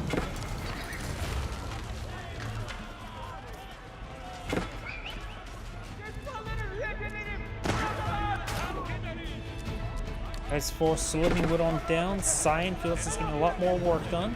Cyan so far killed off 138 villagers for opponent's 44. He's now down below 50 villagers.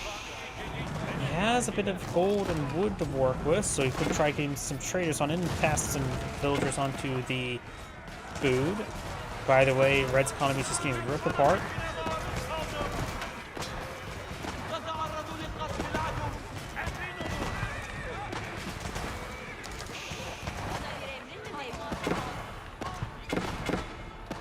Janissaries still do decent for some heavy infantry. But right now, they just feel like they get hard countered by archers.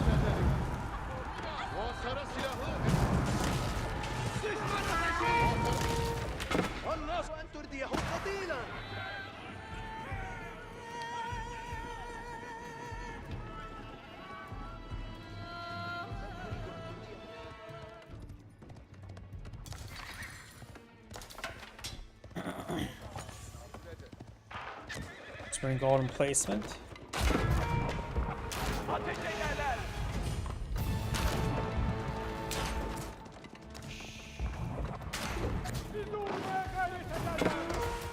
Overrun's firing away, getting some good damage from the Great Sea Gate.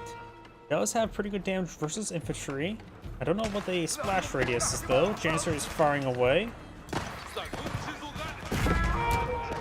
Looks like it doesn't do any splash. It's good against single targets. Yep, no splash there.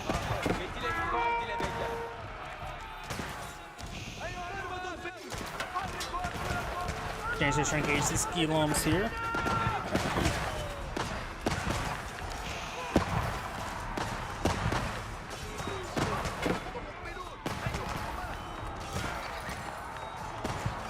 Janissary is getting overran.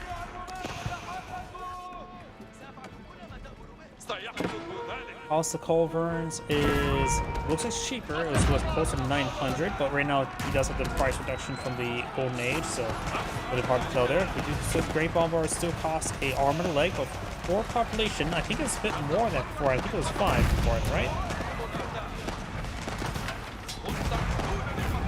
I know those roll miss there.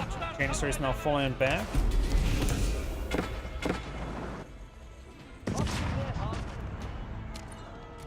Brad has recovered some of his civilian population. He has these trading posts, but simply cannot trade if there's walls in the way, though there is an opening there, but a bunch of Giloms in that hole. All runs straightforward. Taking out the sea gate.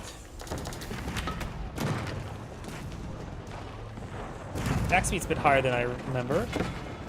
3.62. Yeah, that feels like it's faster. The main attack. Oh, there we go. Red does back the game now. That's angry saying, "Thank you for watching," and on to next replay. Before I can start next replay, I do need your restroom. Please give me one moment.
I'm back.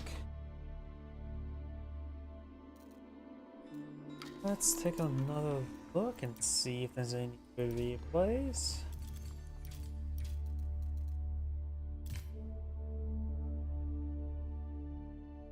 Mirror matchup, no thanks. Short.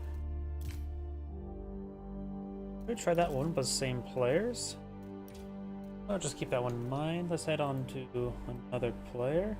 And of course I had to click the one button that would close out me viewing all the players. Oh. Let's just do that one.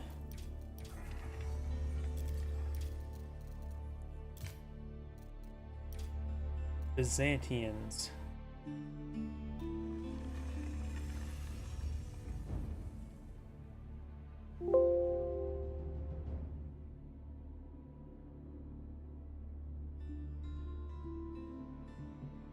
Fix an issue with mercenary horse archers and mercenary Musafati warriors didn't have promotion sounds. Aqueducts no longer have the convert to palisade gate ability. What? While under construction. And olive groves got fully nerfed, so now they kind of have the same cost as a farm at 75 wood. Which beforehand it was 60, then got nerfed to 70, then up to 75. So they just want to make sure it does provide you a decent amount of food, or a lot of extra resources through the free olive oil, but either way. Greetings everyone, and great here for another Age of Empires 4 replay. Blah. On bottom left side as the pink Ottomans, we have a foreign name. Spawn on top right side as the green Byzantians with LCOO. CSO. I have no idea how to pronounce that. Either way, since both Ottomans don't get advanced berries, but Byzantians do have extra berry olive oil drop off, in which the base production of berries have increased, so collective berries are now even more fruitful for the Byzantians. So it's even more effective for them. Nice little buff for them, but their olive groves have been nerfed, so now they cost the same as farms. And some other miscellaneous bug fixes in this patch. Back to Well, here so you can see the comments that may pop up.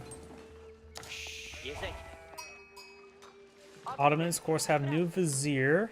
I've already cast him once. I'm curious if we're going to see the Horse Archer, the unique Horse Archer unit. It is an H2 unit, available in Vizier level 2. Grand Winery now being deployed in the field. So that should give him a good amount of food and olive oil. Twin Minaret Meta Race now being deployed in. Wait a second. Which berry bushes are now harvested wood 50% faster. Berry bushes are cooked after that. So that was the same, right? Yeah, that's the same. So now,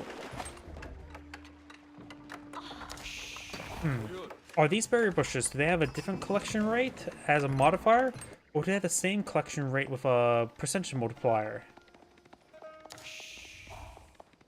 This may, the berry changes may have buffed the Twin Minaret Meta Race, or it is still the same and they need just a tooltip.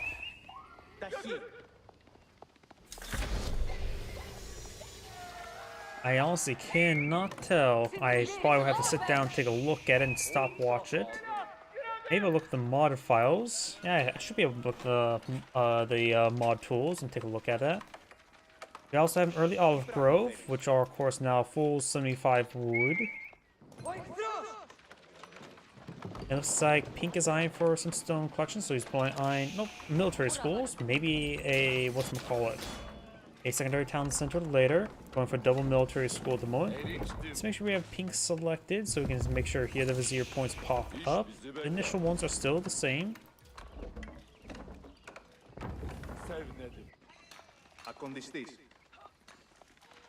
Mercenary camping salvage is now going for the Western Mercenary contract. He did not want any Zunch News or Mercenary War Elephants. The other one spawned a little bit farther away. Or Mercenary Royal Knights or Mercenary Horse Archer.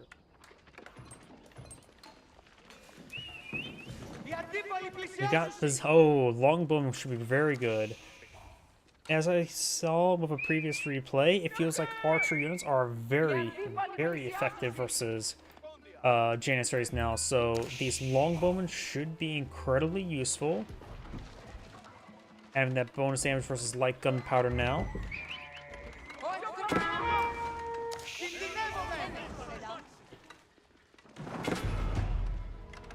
Lieutenant push my forward, does get some good damage there on that villager. Lieutenant, of course, are slightly more expensive than other spearmen. Will fall for more health, no additional armor like the Donzo. Green second time to scatter the deer, very nice. Pulling back the wounded villagers.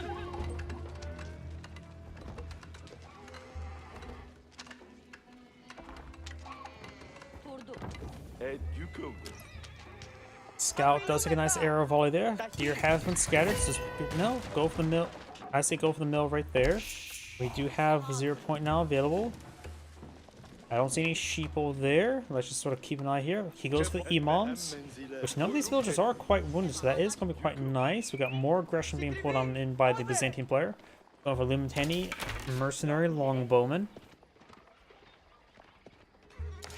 We got survival techniques not being researched by the Ottoman player. He does find the longbowman there at the Sipahi. He also sees the Limitani and the longbowman pushing his way forward.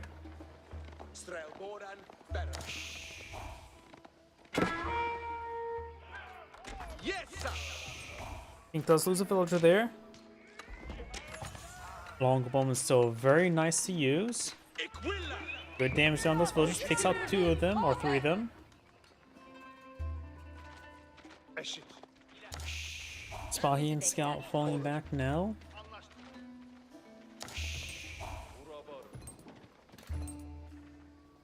Oh, we got fast siege engineers. I did not pay attention to that, so we've got some Creocyphers now being employed in the field. There's a blacksmith.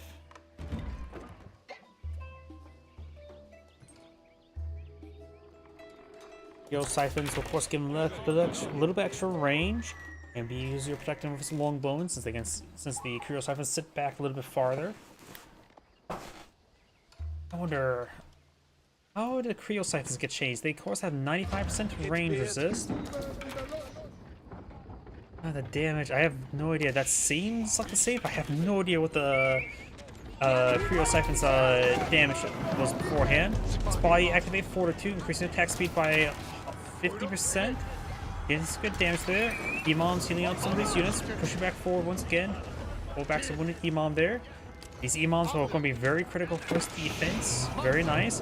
Leaving Outpost minor loss. I'll take out the mill, another minor loss.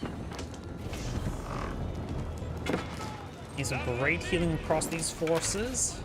He hasn't lost anything. He's lost Green so far has killed off 5 villagers. Nobody's lost any military units so far this game. Just Pink losing some villagers. She still has a superior number of villagers right now. Housing there. Got a good number of olive groves here.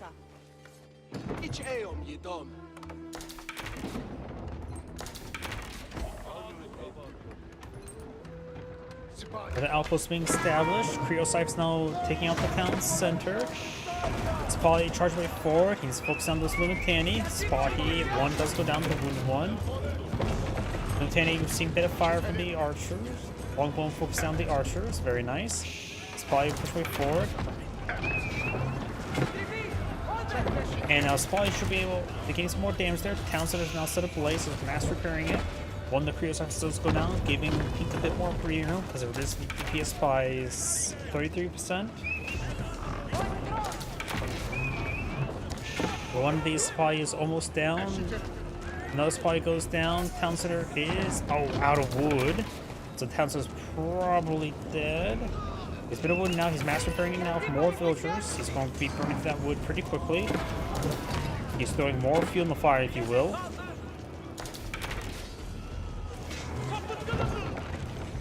Most of these longbow now down, takes another spot heat. Remember as well, scouts also have bonus damage versus siege, so bringing the scout forward like that is very useful. And does the town center. Golden Horn Tower is now being established. He's seen multiple out of wood notifications there, so he knows his opponent's lost quite a bit of economy. He's also killed off 5 villagers. Right now, Pink does have a superior number of villagers by a significant margin. Second town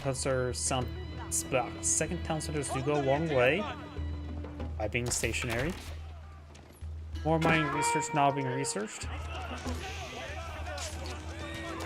Good spear brace there.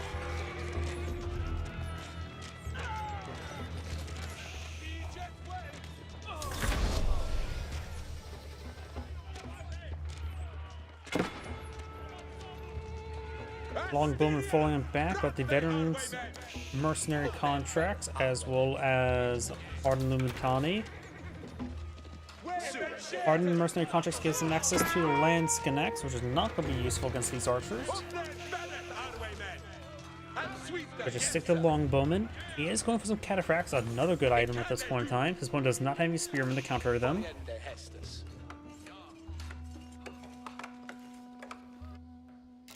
You can always go for some Zunch which could be useful. War Elephants, that could also be useful. Or for the Mercenary Horse Rushers versus Mercenary Royal Knights.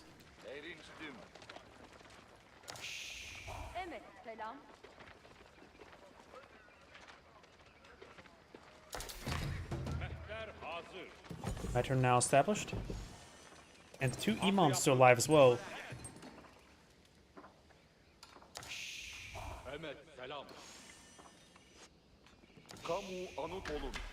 Outpost and mill now being established over here. Just trying to collect up some more of the forest puppers.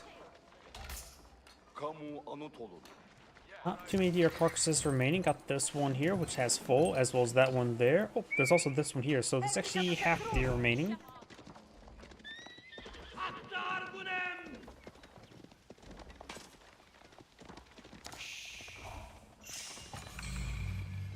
Cataphract and Longbowmen straight forward. Cataphracts will cause some issues. They're super heavy cavalry.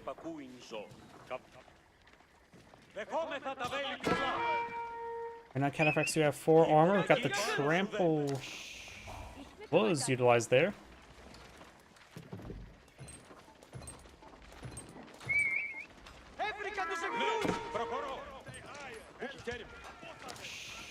If he charges forward with 6 cataphracts on the same line, he can one-shot the archers. Some imams are getting ripped apart there. All the imams go down. They got Istanbul Imperial Palace not being established.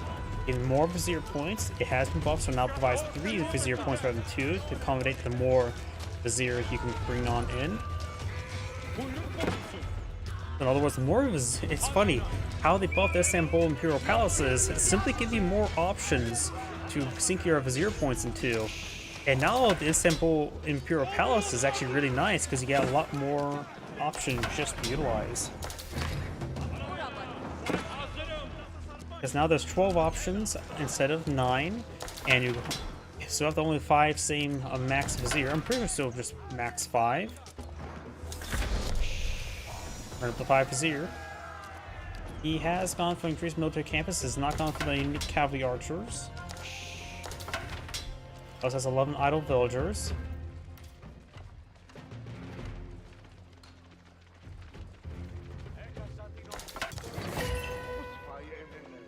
Rio Siphon now being researched.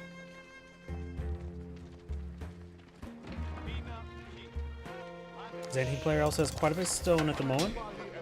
Maybe eyeing for a keep somewhere.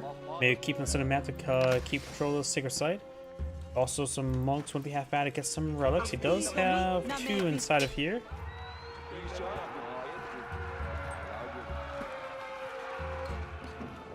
He gets an army of 14 versus an army of 27. His anti-player just has so many longbowmen.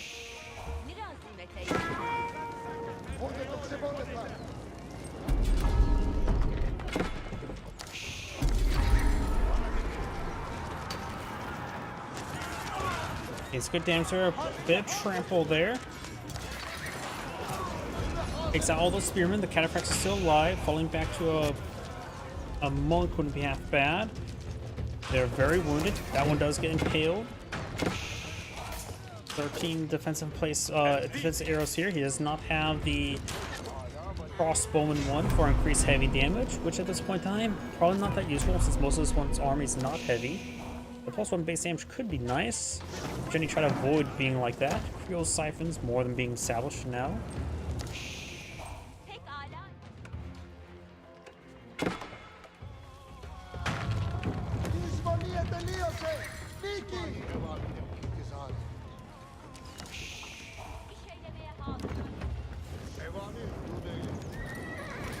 More Sapahi being pulled in the field. And there's also some farms up here. That maybe not a great spot for farms.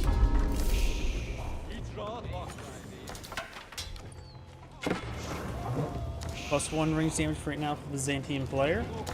Going for some longbowmen, or not longbowmen, Janissaries engaged in longbowmen, which is not a good idea.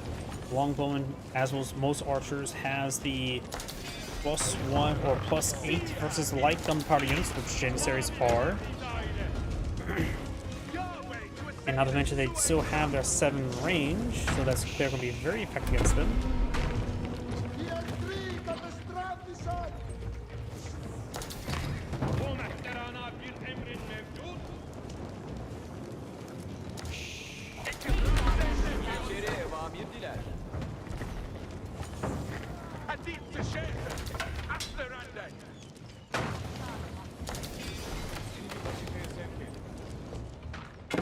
Brain has captured all the sacred sites, also going for massive round stone walls. Not going good for pink. Going for more villagers. Going for a pair of lancers.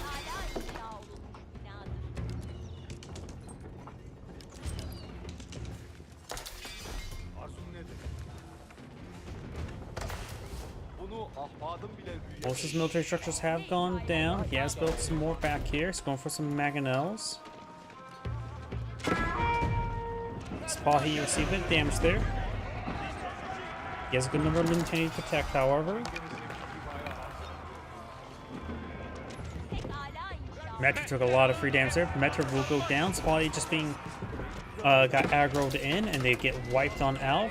Big loss there for pink. He can't be affording those losses. Suicide push forward, Janissary is firing away.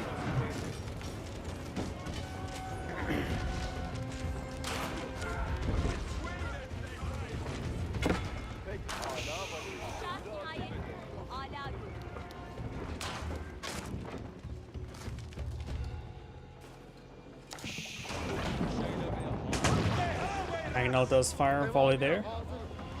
So it's siege damage, we'll be able to penetrate all the armor over here.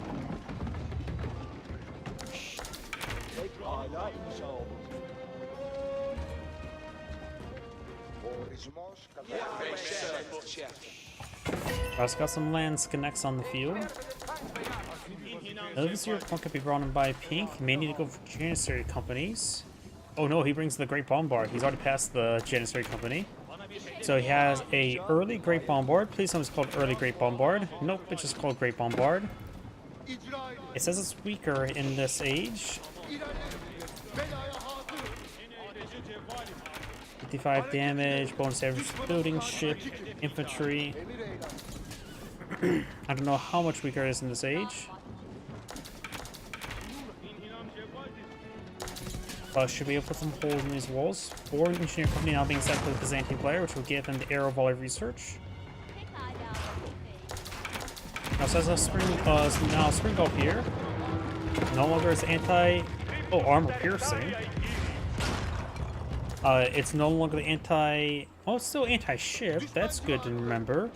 But it's also now an anti-melee infantry tool.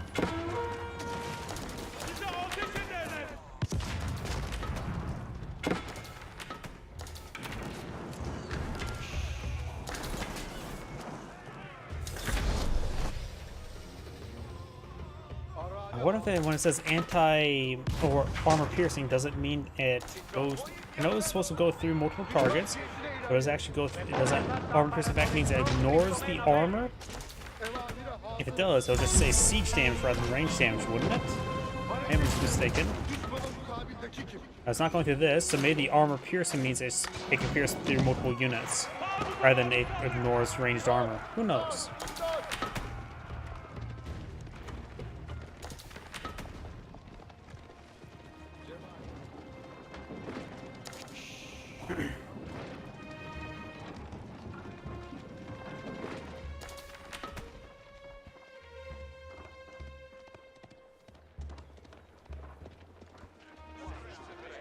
Meteor pushing up here, trying to decapture the sacred site. No defensive placement here. Got some various research up here, including elite mercenary research. Full engineering company should give these longbowmen their arrow volley ability. Actually, they do not, unless we need to switch over to green. Yep, we just had to switch over them, so he does have the arrow volley ability.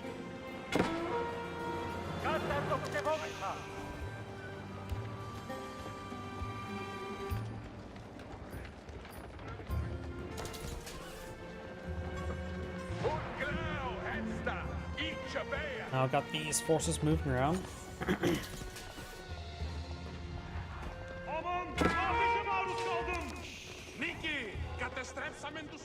One second site has been decaptured, so the second site victory is no longer active.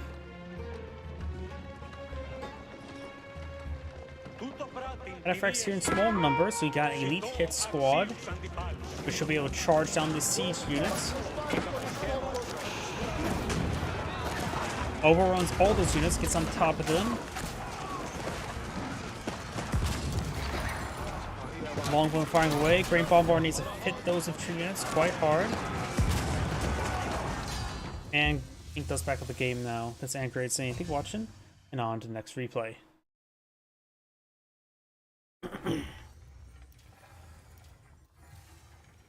Not a good showing for the Spring Gold there.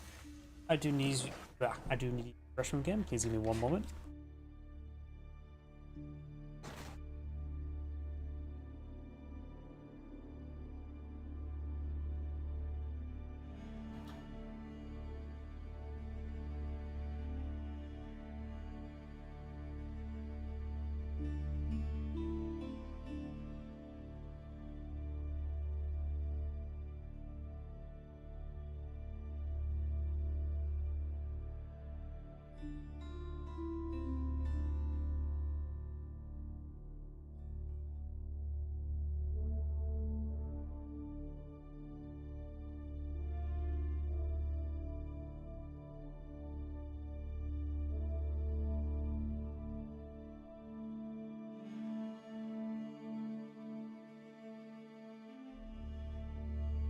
My apologies, I'm back.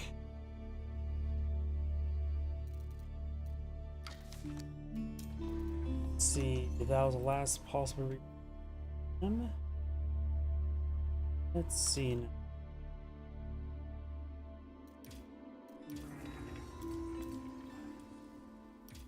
No match show, which means they're not hidden. Here we go. Rigged. Name the map. Sorry. Rigged.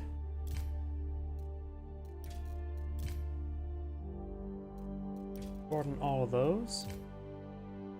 Here we go. Delhi Sultanate. Let's see, Delhi Sultanate. New naval technology, salvage materials. Bagali heals 30 health when sinking an enemy ship. So, cannibal ship. That's not going to be super important.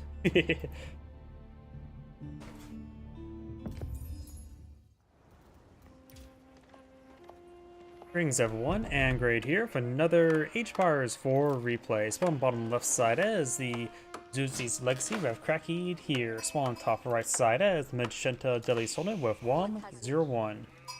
This new patch, and I've been feeling like increasingly I need to explain briefly what's differences in each civilization which the patch notices. For Delhi Sultanate, they get a new naval tech research, which a certain ship, I forget which ship, gets health upon sinking an opponent's ship. That's it. Delhi Sultanate got nothing, pretty much. Zuzi's Legacy, however, has a large number of new research. Let's see, there is a feudal age research that makes horsemen, quote, attack 20% attack faster, but it's more closer to 10%. There is a Grenadiers now have an early Grenadier variant for Castle Age.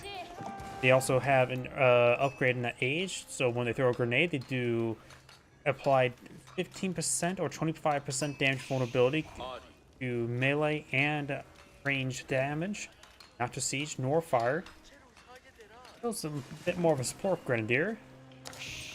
Let's see, what else is there? I cannot remember, but I have a tab nearby for that. Let's see, Zuzi's Legacy. Let's see. Oh yeah, bolt magazines grants Zunch News plus 0.5 range and 1 bonus damage versus light melee infantry. It says in patch notes light infantry, but it actually says in the game light melee infantry, and that is available in Castle Age. So the fact they gave a partial arch effect, but they're already pretty decent versus light melee infantry units, so that just makes them very strong against them, rather than from strong to very strong. Can't speak. Meditation Gardens now being pulled out here. We'll get a good amount of food, bit of stone, a bit of wood. Probably the best spot for it now to take a quick look. I usually take a look at the map, but right now I'm just trying to take a look at the patch notes. And let's see, Imperial Guard and UN Raiders have faster attack speeds. No, slower attack speeds. From 1.5 to 1.625. And yep, that's pretty much it.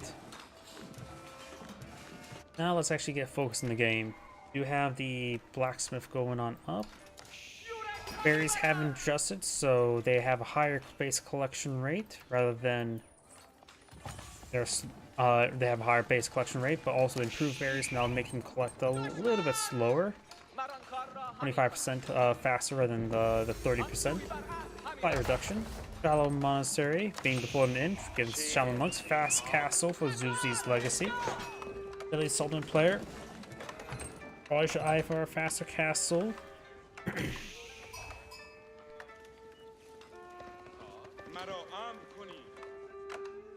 Got the Dome Face giving discount scholars.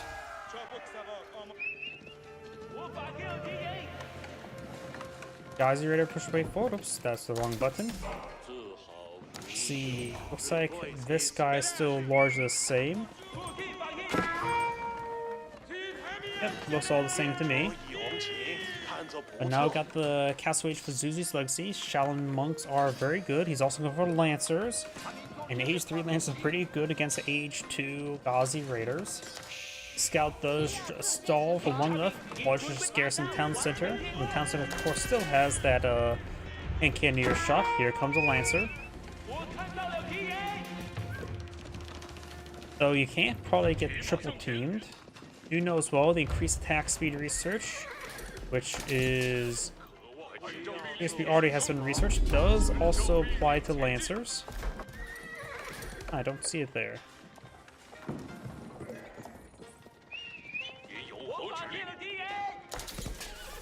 Oh yeah, I think about not crazy.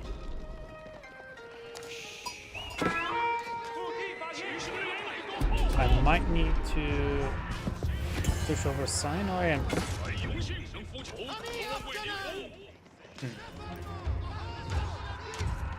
some of that research, I don't see it. Last game I cast with Susie's Legacy that got a research, it has a little icon there. It does go down. Oh yeah, it's a blacksmith research, not a stable research. Blah. That's my bad. I was trying to see it like it's right there, but nope. It only affects cavalry. It is in the blacksmith. While the other new upgrade is, the other two new upgrades are both in the archery range to go with the archery range units.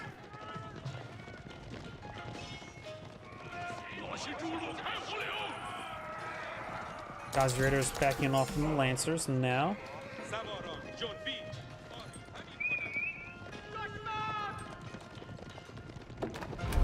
Push back the Rumble. There we go. Shaolin Monk finds the scout. He should be able to bash his face in. The Lady Sultan player is very far from aging up. He needs to get the age up. He needs also probably regular. He does have 2 6-hardened spear in the field.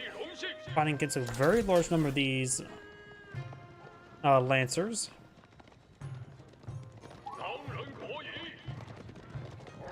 Susie's Legacy can also advance the Yuan Dynasty to get out some more Shaolin Monks from Pagodas. Got relics picked up by Science Well. Looks like that bug where Shaolin Monks picking up relics has still not been applied here, so we just have to keep an ear out, an eye out for the monks. We can't look the +1.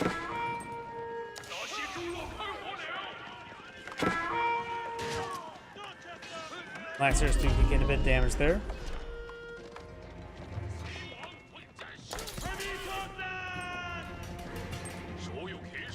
Got 9 Lancers in the field, soon to be 10. Couple Lancers there. Takes out one of the Lancers. Imam or Scholar does take a bit of damage. Archer's flying away. I don't know why he's going for Archers against all the Lancers.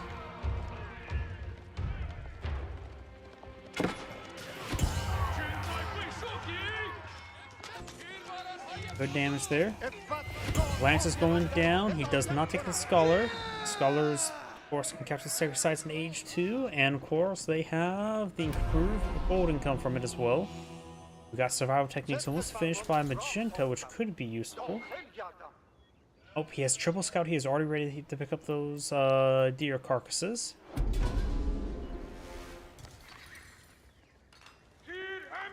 Science also picks up all these berries.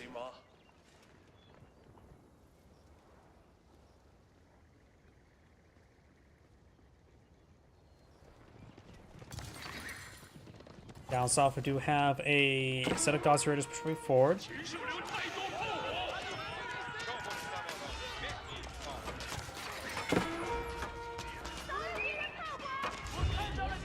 Those units do go down.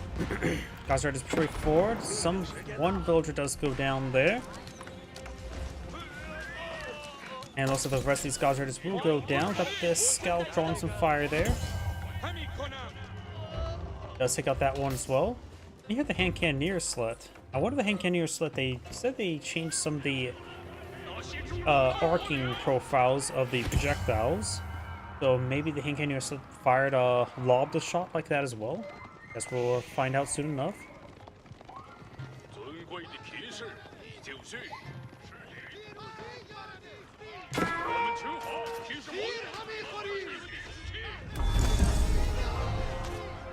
Okay, another spearman there.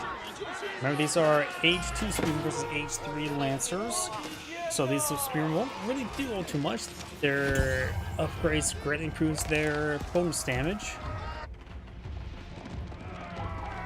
A number of these Lancers are wounded. Fall back, get to a monk. Remember as well, Shaolin Monks cannot heal. At least not other units. They can heal themselves.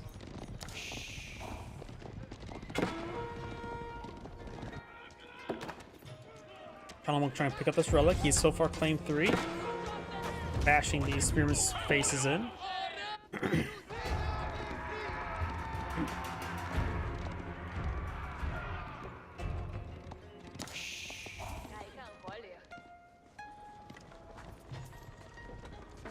Here being obtained. 我努力地前。正在殿下受用。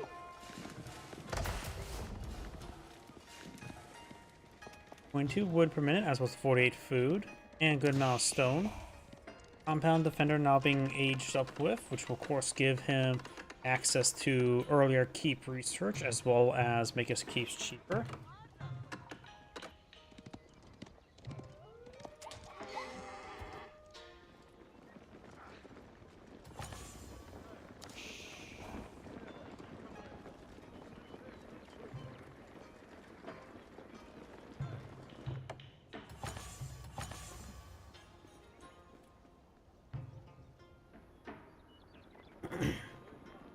About Palace Guard research. Looks like he's going to go for Palace Guard next. At least one of the players going for veteran archer research, veteran spearman research. They queue up all the research.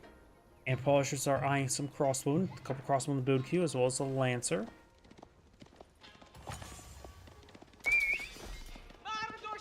Okay, that's level 2 mining. I didn't. Well, new icons. I don't recognize that icon.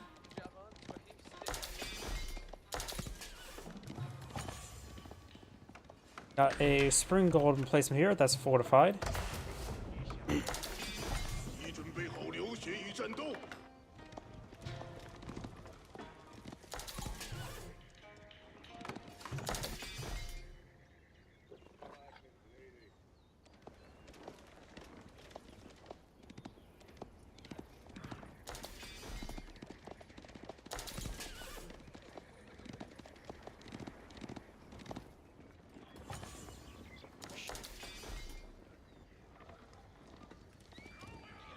应该会很荣幸。无求。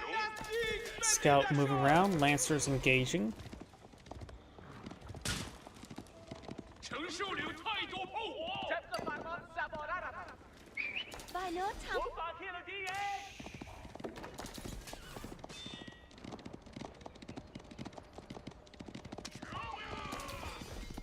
Deer does go down there.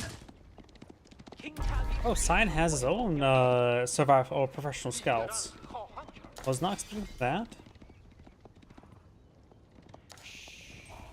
Out of research course being queued on up. May want to get a second blacksmith out and going. Got him pretty quiet. Magenta up 24, good number of spearmen, archers, and a couple crossbowmen.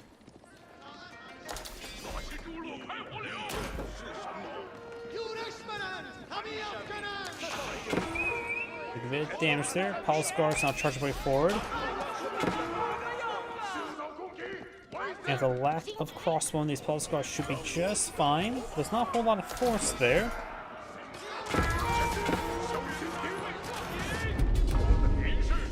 Knight and Lancer engaging each other, or Lancer and Lancer, I should say. There's no Knights. Lancer charging way forward. There's a number of spearmen there, both all the Palace Guard in the region. It's 4 crossbow for defense. Palace Guard, or the Lancers will go ahead and surround these units, and they will quickly rip apart all those units. But I don't know what I was saying. It's a slaughter. Magenta got slaughtered there. Right now, Magenta does have higher destroy value than Cyan, since Cyan was a little bit wrecked with some of those Lancers. And good enough these forces are quite wounded. Got the Zhangin Tower now being deployed in the field. That will put him to Song Dynasty. And afterwards, he may just try to go to Yuan Dynasty.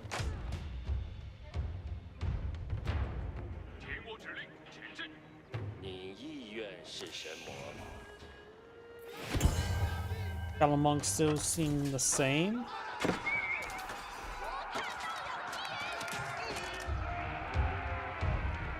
Magenta's now trying to establish a keep here. And Village Fortress is almost complete as well, so once that gets completed, it will act as a secondary town center. Dragon Tower is almost built, which will give him a bit of replay by giving him some free military units. The Song Dynasty has begun. 那些猪肉开火了！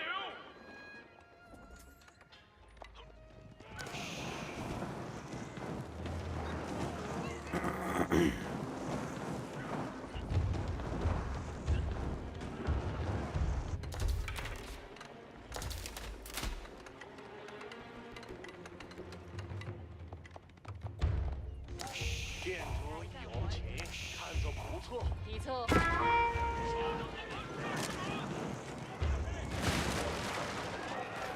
More of those lances going down. 我努力的成就。店主有 That court 请， architect's now queued 看 on 着不 up 错。 for Magenta as well. 这是我努力的成就。他应该会比我更好。你做建造 The number of 别致 grannies 的 now being 建 established, but this is at the edge of the map, so it's going to be a little less effective.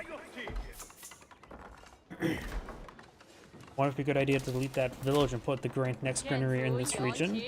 看着不错。不要做这是我努力的成这是我努力的成就。 Outpost there. 一座建造别致的建筑。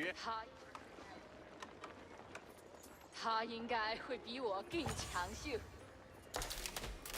Magenta's now pushing forward with a sizable army. 开干活流。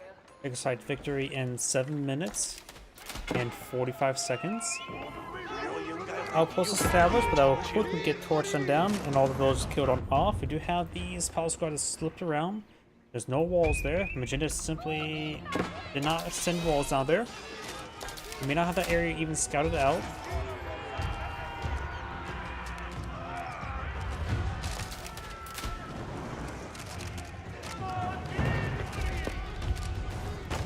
Man arms being picked on off there. Granary will be set ablaze. Cyan now has these units before. Got a war elephant here, which are the heavy melee cavalry, so you can counter out with crossbowmen or spearmen. 我们跳过你，看到了你。 大家都准备好了。 There goes that horseman.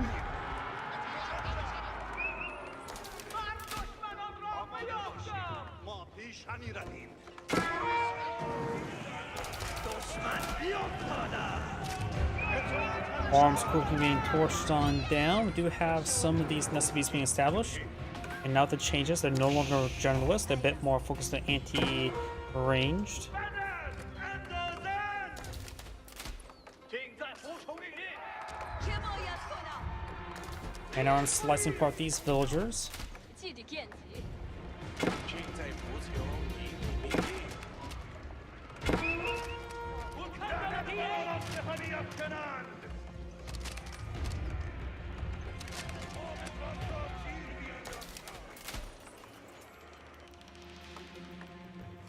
Keep here, no keep here. And keep now being established here as lonesome farms. Damage right on those forces, thanks to those Nest of Bees. The Nest of Bees take a bit of damage. So now they take 20% range damage rather than the armor basically absorbing everything. They're much more vulnerable to these various units, including especially the crossbowmen. Crossbowmen effectively a counter to the Nest of Bees now, as well as being countered by them, meant to counter them. Good barrage there by that Nest of Bees.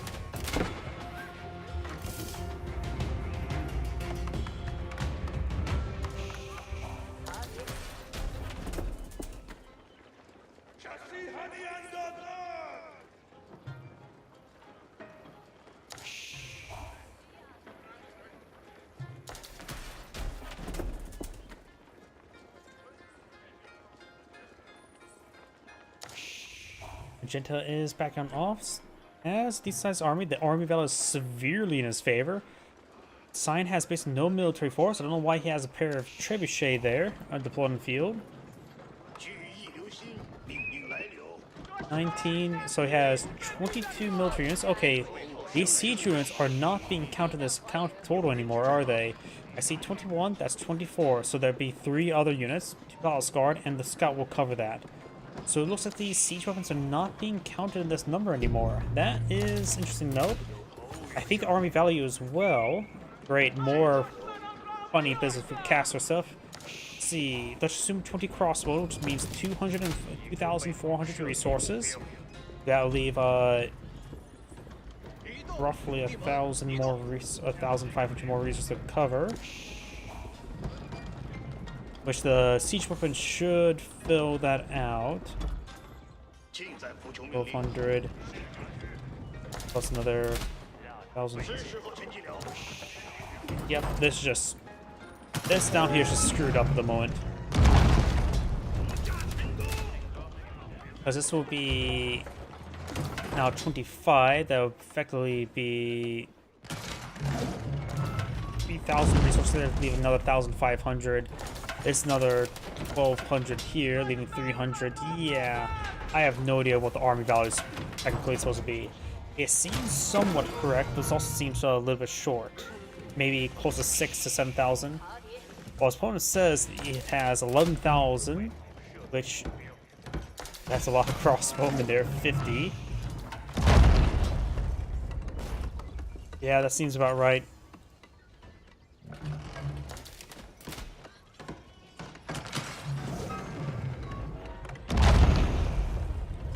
No, now think about it. More, the Scholar's not probably being discounted. That's one thing, since he got them and bargain bin prices.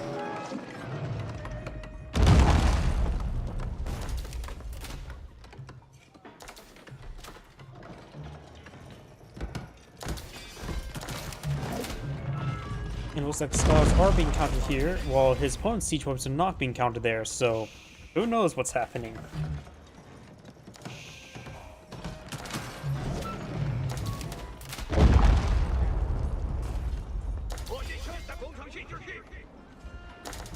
But the old units to be stored as a separate file, and the new ones don't have the proper applications for siege weapons with the new damage multiplier system.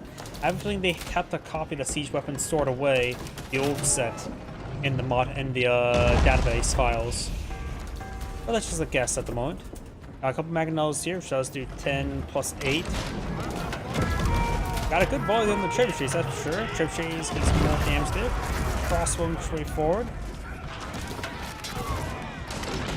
Mangonels find another volley there. Gets a good hit on the Nest of Bees. Nest of Bees pretty far forward. Trying to siege down those Mangonels. Backing off now. Got 4 Nest of Bees there. That elephant lasts too long. It is heavy. He's fighting mostly an army of crossbow. We got these Spring Golds here, which have a Pierce effect now. Let's see if we can't get a good look at it. Yeah, he's trying to hit the Mangonels there, which is not effective anymore. They're no longer anti-siege. Does take up both the Mangonels there with a long, grueling fight. These guys have 7 range now. They used to have 8. Mangonels used to have 9. Now they're at 8, so they have shorter range now. Spring Golds do also have 8 range. The opponent standard versus melee. I'm sure this opponent simply doesn't have a whole lot. I don't think I've seen a whole lot of piercing effect there, and maybe because of the hill. Piercing effects, if I remember correctly as well, in this engine, when the projectile is going a certain direction, it does not like the hill. That's the reason why the hills, most maps had their hills flattened quite a bit in Frontiers 2. Since that game heavily relies on the scattering mechanic. Okay, I did see the piercing projectiles there.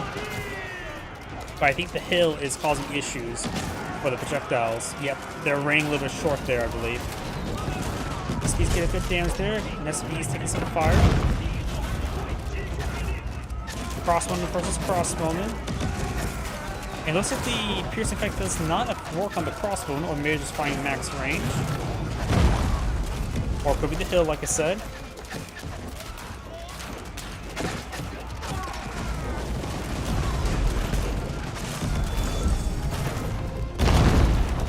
But it looks like the pierce effect simply does not work through the ranged units.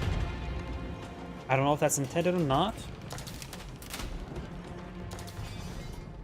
But in a couple years too, if I were to explain how that game, what I mean by a scatter mechanic, think tanks. If a tank were to fire, it has a chance of rolling a hit or a miss. If it rolls a hit, the projectile will curve and will hit the target, barring some weird mechanics here and there, weird issues. But the projectile will hit and will curve and hit the target. Since it moves such a high speed, you don't even most of the time you see a curve in midair. But if it rolls a miss, it uses what's scatter, where it has the possibility of hitting somewhere in a cone in front of it. The cone is determined by certain stats, can be changed and all that sort, but that's what's meant by scatter. And reducing or increasing scatter increases or reduces the cone of the scatter.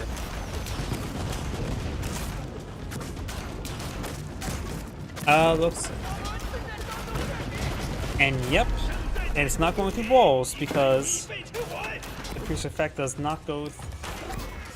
Yep, it's not going through as well because projectile system does not necessarily mean it goes through certain objects if scattered.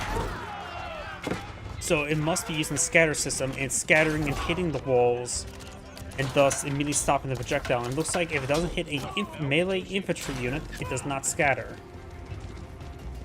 Because I noticed it looks like it was piercing through the crossbowman, but it was piercing through man-at-arms. So it must be that it can only do the pierce effect if it is hitting a melee infantry unit. That is interesting to note. But that probably requires a bit more testing. Let's see. Oh no, they're going through the horsemen.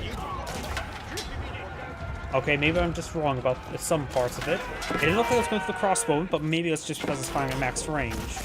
But it's definitely getting body blocked by the wall. So I may be mistaken about the piercing effect only going through melee infantry. But I do believe it's still using scatter mechanic, but it's not going through the walls.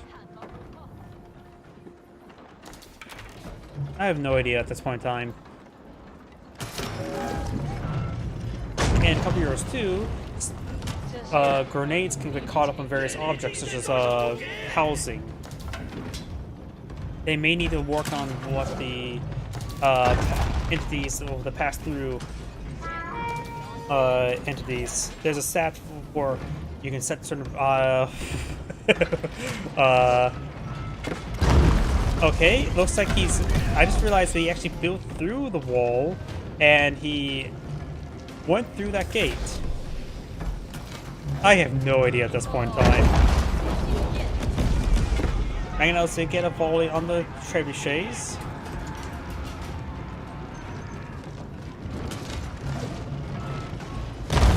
Yep, whatever they do for allow those units to go through gates, it must be some sort of AoE effect.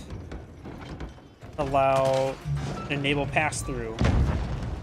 It may be related to crush actions. I can't. I'm probably overthinking about the mechanics of the game. Just note that this happened.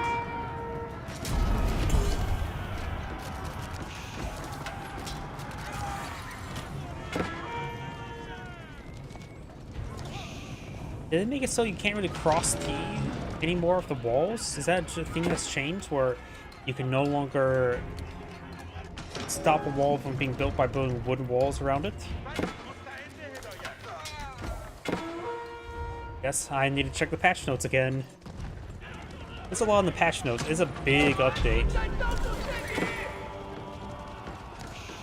It's clear to see that the stone walls were definitely built through the wooden walls, so they may make so some of the walls can be built through each other now. I know they have done things like that where you can't just simply chop down trees around a wall to get past it by adding small little subsequent walls, which actually I think is a good idea. Palace Guard do over on the Maganells, got some hand cannons on Plum Field, which are countered by archers, but these are crossbowmen, they don't get bonus hit versus gunpowder. It feels like gunpowder's a lot weaker now since all the archers are now more adequate counters to gunpowder units, not more than just by out shooting them in range, but all now getting damage multipliers. Got Elite Gods Raiders on Plum Field, got the level 3 gold research. Wait, gold gatherers drop off 15% more resources. Okay, they changed that upgrade as well, and I don't... They changed economic research, but yet... I don't see that anywhere in the patch notes.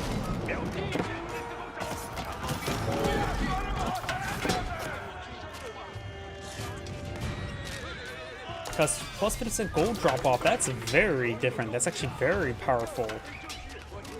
And that would be effectively more quickly applied. Got these forces getting hit, these forces being cleaned on up. Sign has more forces over here. Because right now, all the food collection is down to 10% rather than 15%. And it says specifically, it says gather rate for food, not huntable food. Sounds like it does also apply to berries. It always seems like I think it does. That never really test that. Got spearmen going everywhere. Very nice. Got some more horsemen here. Got gunpowder elephants now.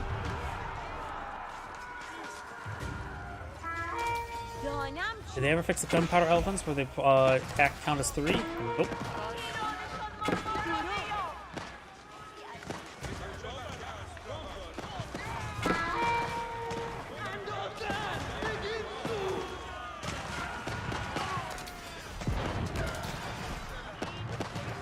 Experiment everywhere, doing some good damage, but not many villagers going down. Just taking out some military units. There's a bombard here. Has rebuilt those walls there.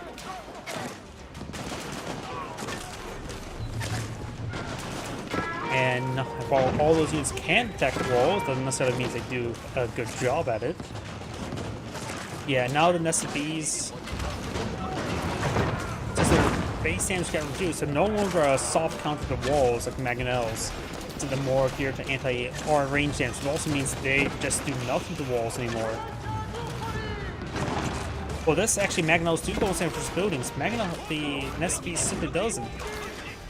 8 times 6 is that what's 42? This is 3 times 40, so there's 120. Yeah, nested bees got nerfed against versus buildings by a severe amount. As well as some shipments being hit by the walls, so we're just able to use them as cover there. Push on forward, gets good volley on those units, very nice.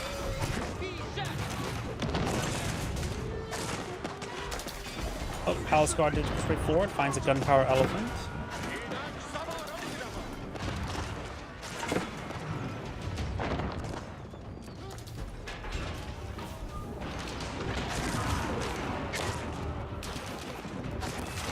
Yep, that's doing 1 damage per volt.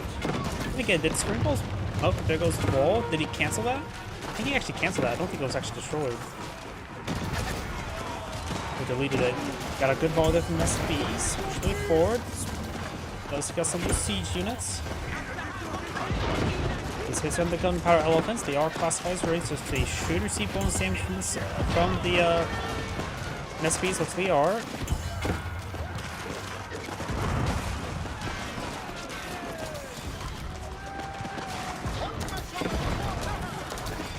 Gauzy Raiders there. Bombard pushing on back. Sign just simply get overran by these elephants. Gets a good splash damage with the Spring Galds. Now this is where the Spring Galds actually do severely good work. The passive damage is honestly not too great. 16 damage.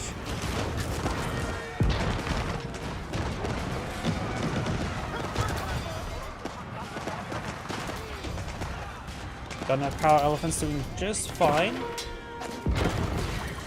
Takes out the Spring Gold there with the bombard.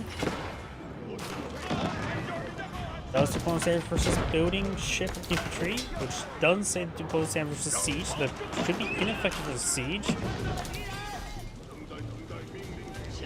I need to take a better look when the bombard hit those siege weapons. His Primo was getting some good damage.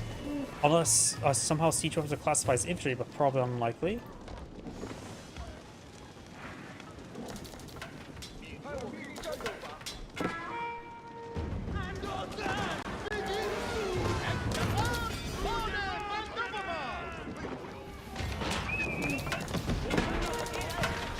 Place and firing away. We do have these units attacking. Gauss is being hit by these spearmen. Does hit the Palace Guard.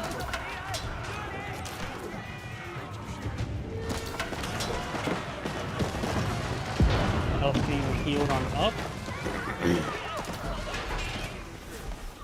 遇到麻烦了，我们正在遭受攻击。 Picks up those units there. SP is straightforward.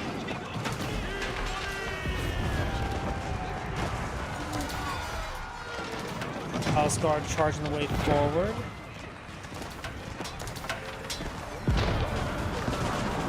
Big damage there. Spearman also advancing as well. He's hit those scholars hard. Trying to hit those King Cannoneers hard as well.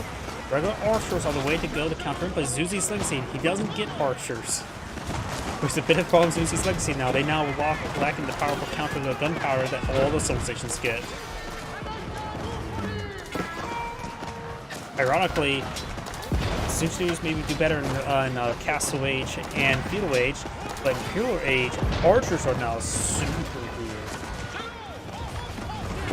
And this gunpowder elephant's getting stabbed to death by the spearmen, but they're doing just fine.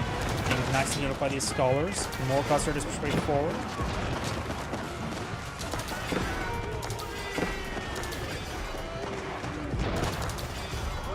Gossard is straight forward from his cannon.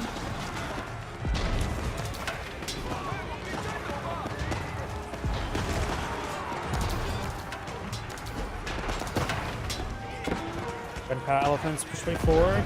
With the scholars healing them up, they get also pretty nicely buffed. No, the new chemistry research.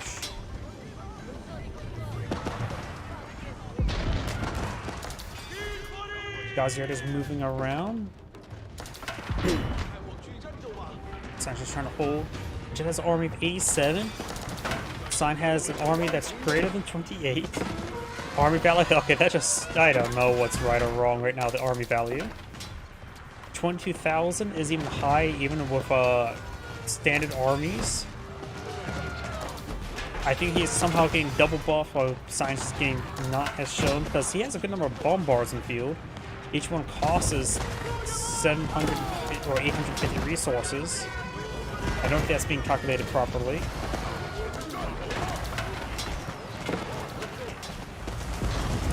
Gunpowder elephants straight forward. They will annihilate these siege weapons now.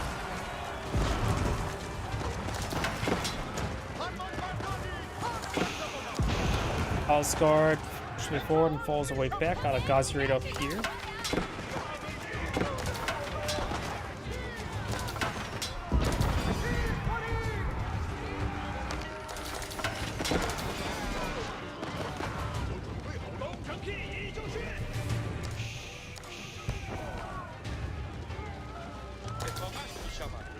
Sinus lost some infrastructure. What is archery is about to get torched on down.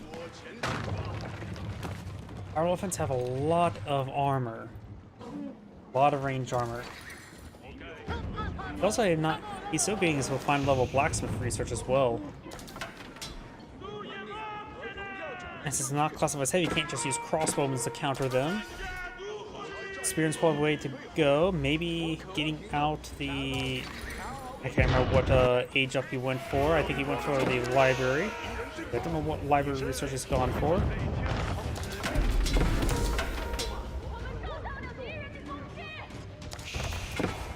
He has gone for Temple Song, but now he has Divine Haste from increased movement speed.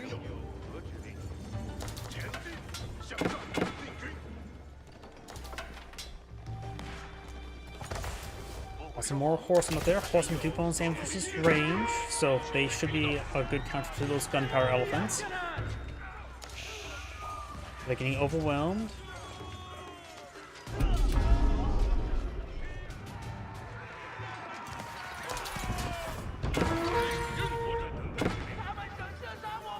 And he's about those gunpowder elephants as well, since they're not classified as light gunpowder. They don't get countered by archers.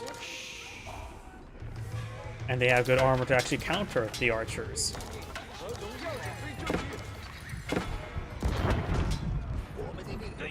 SPs do take a bit of damage there.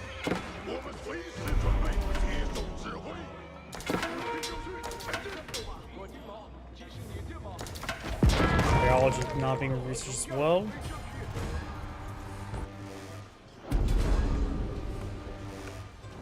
Here's these legacy players scraping the bottom barrel when it comes to resources. Has a couple bombards he's going to try to quickly take on out.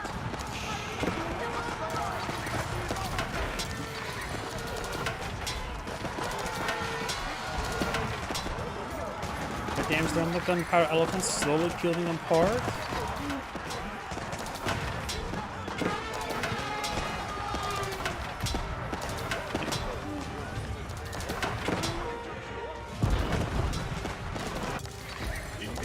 Hit there. Got a yellow keep up here. Picked up some of that gold there. Got these man arms force marching way forward. Looks like the force march wasn't deactivating there as they were getting hit.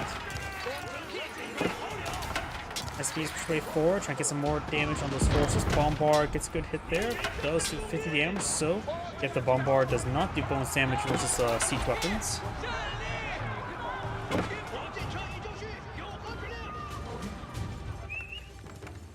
So Bombard's no longer a soft counter to artillery or a siege weapons like they usually were.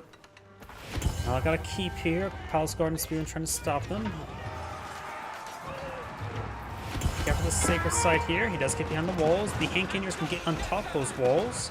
Get +2 range.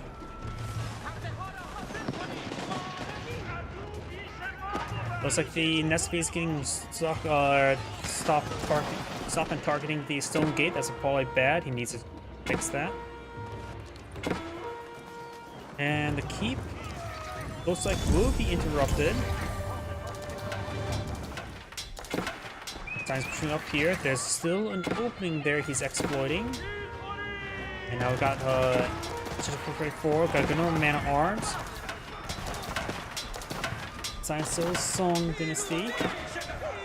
Maybe one thing to help out is Shaolin Monks. They have the reduced range received range damage effect. That could be quite useful. Villagers trying to push forward, try to finish off that keep, which is not really stopping all too much. Not stopping any trade. Maybe Magenta thought there was some trade there, but it's simply not. Venom Handcannons firing away.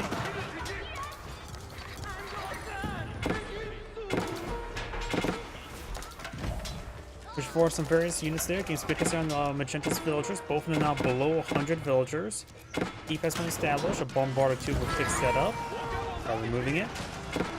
Both of the speeds do go down. SP says get a good volley there onto those units. SP does go down.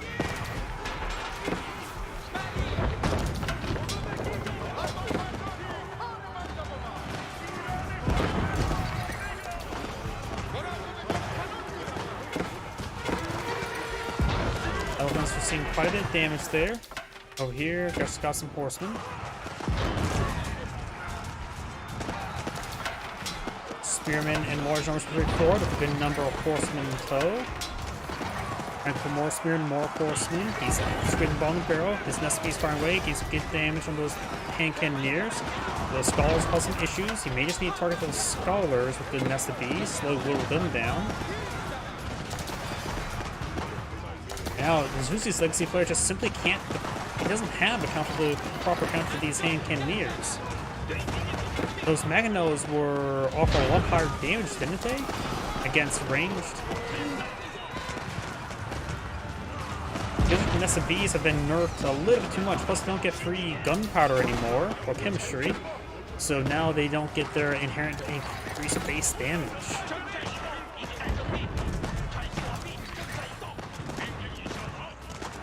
Got some Lancers now being mixed on in. Gunnar Gazard in reserve. Someone has a lot of stuff just queued on up. Now we got the Serpentine Powder with new gunpowders. Handcannons get +8 damage against melee infantry. That's replacing chemistry. There's no more chemistry in the game, so the Nesby's not only they got a damage nerf against infantry, they also got a general damage nerf for lack of free chemistry. Yeah, I think Nesby's got over nerfed.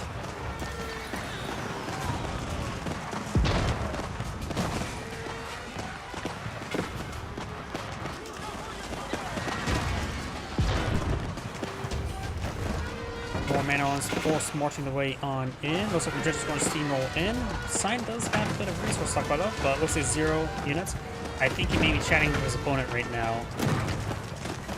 Has queued up nothing, and Sign does back of the game now. It's great saying, thank you for watching, and on to the next replay. My voice is starting to go out, so that's going to be my last replay for tonight. So everyone, thank you for watching. Have a good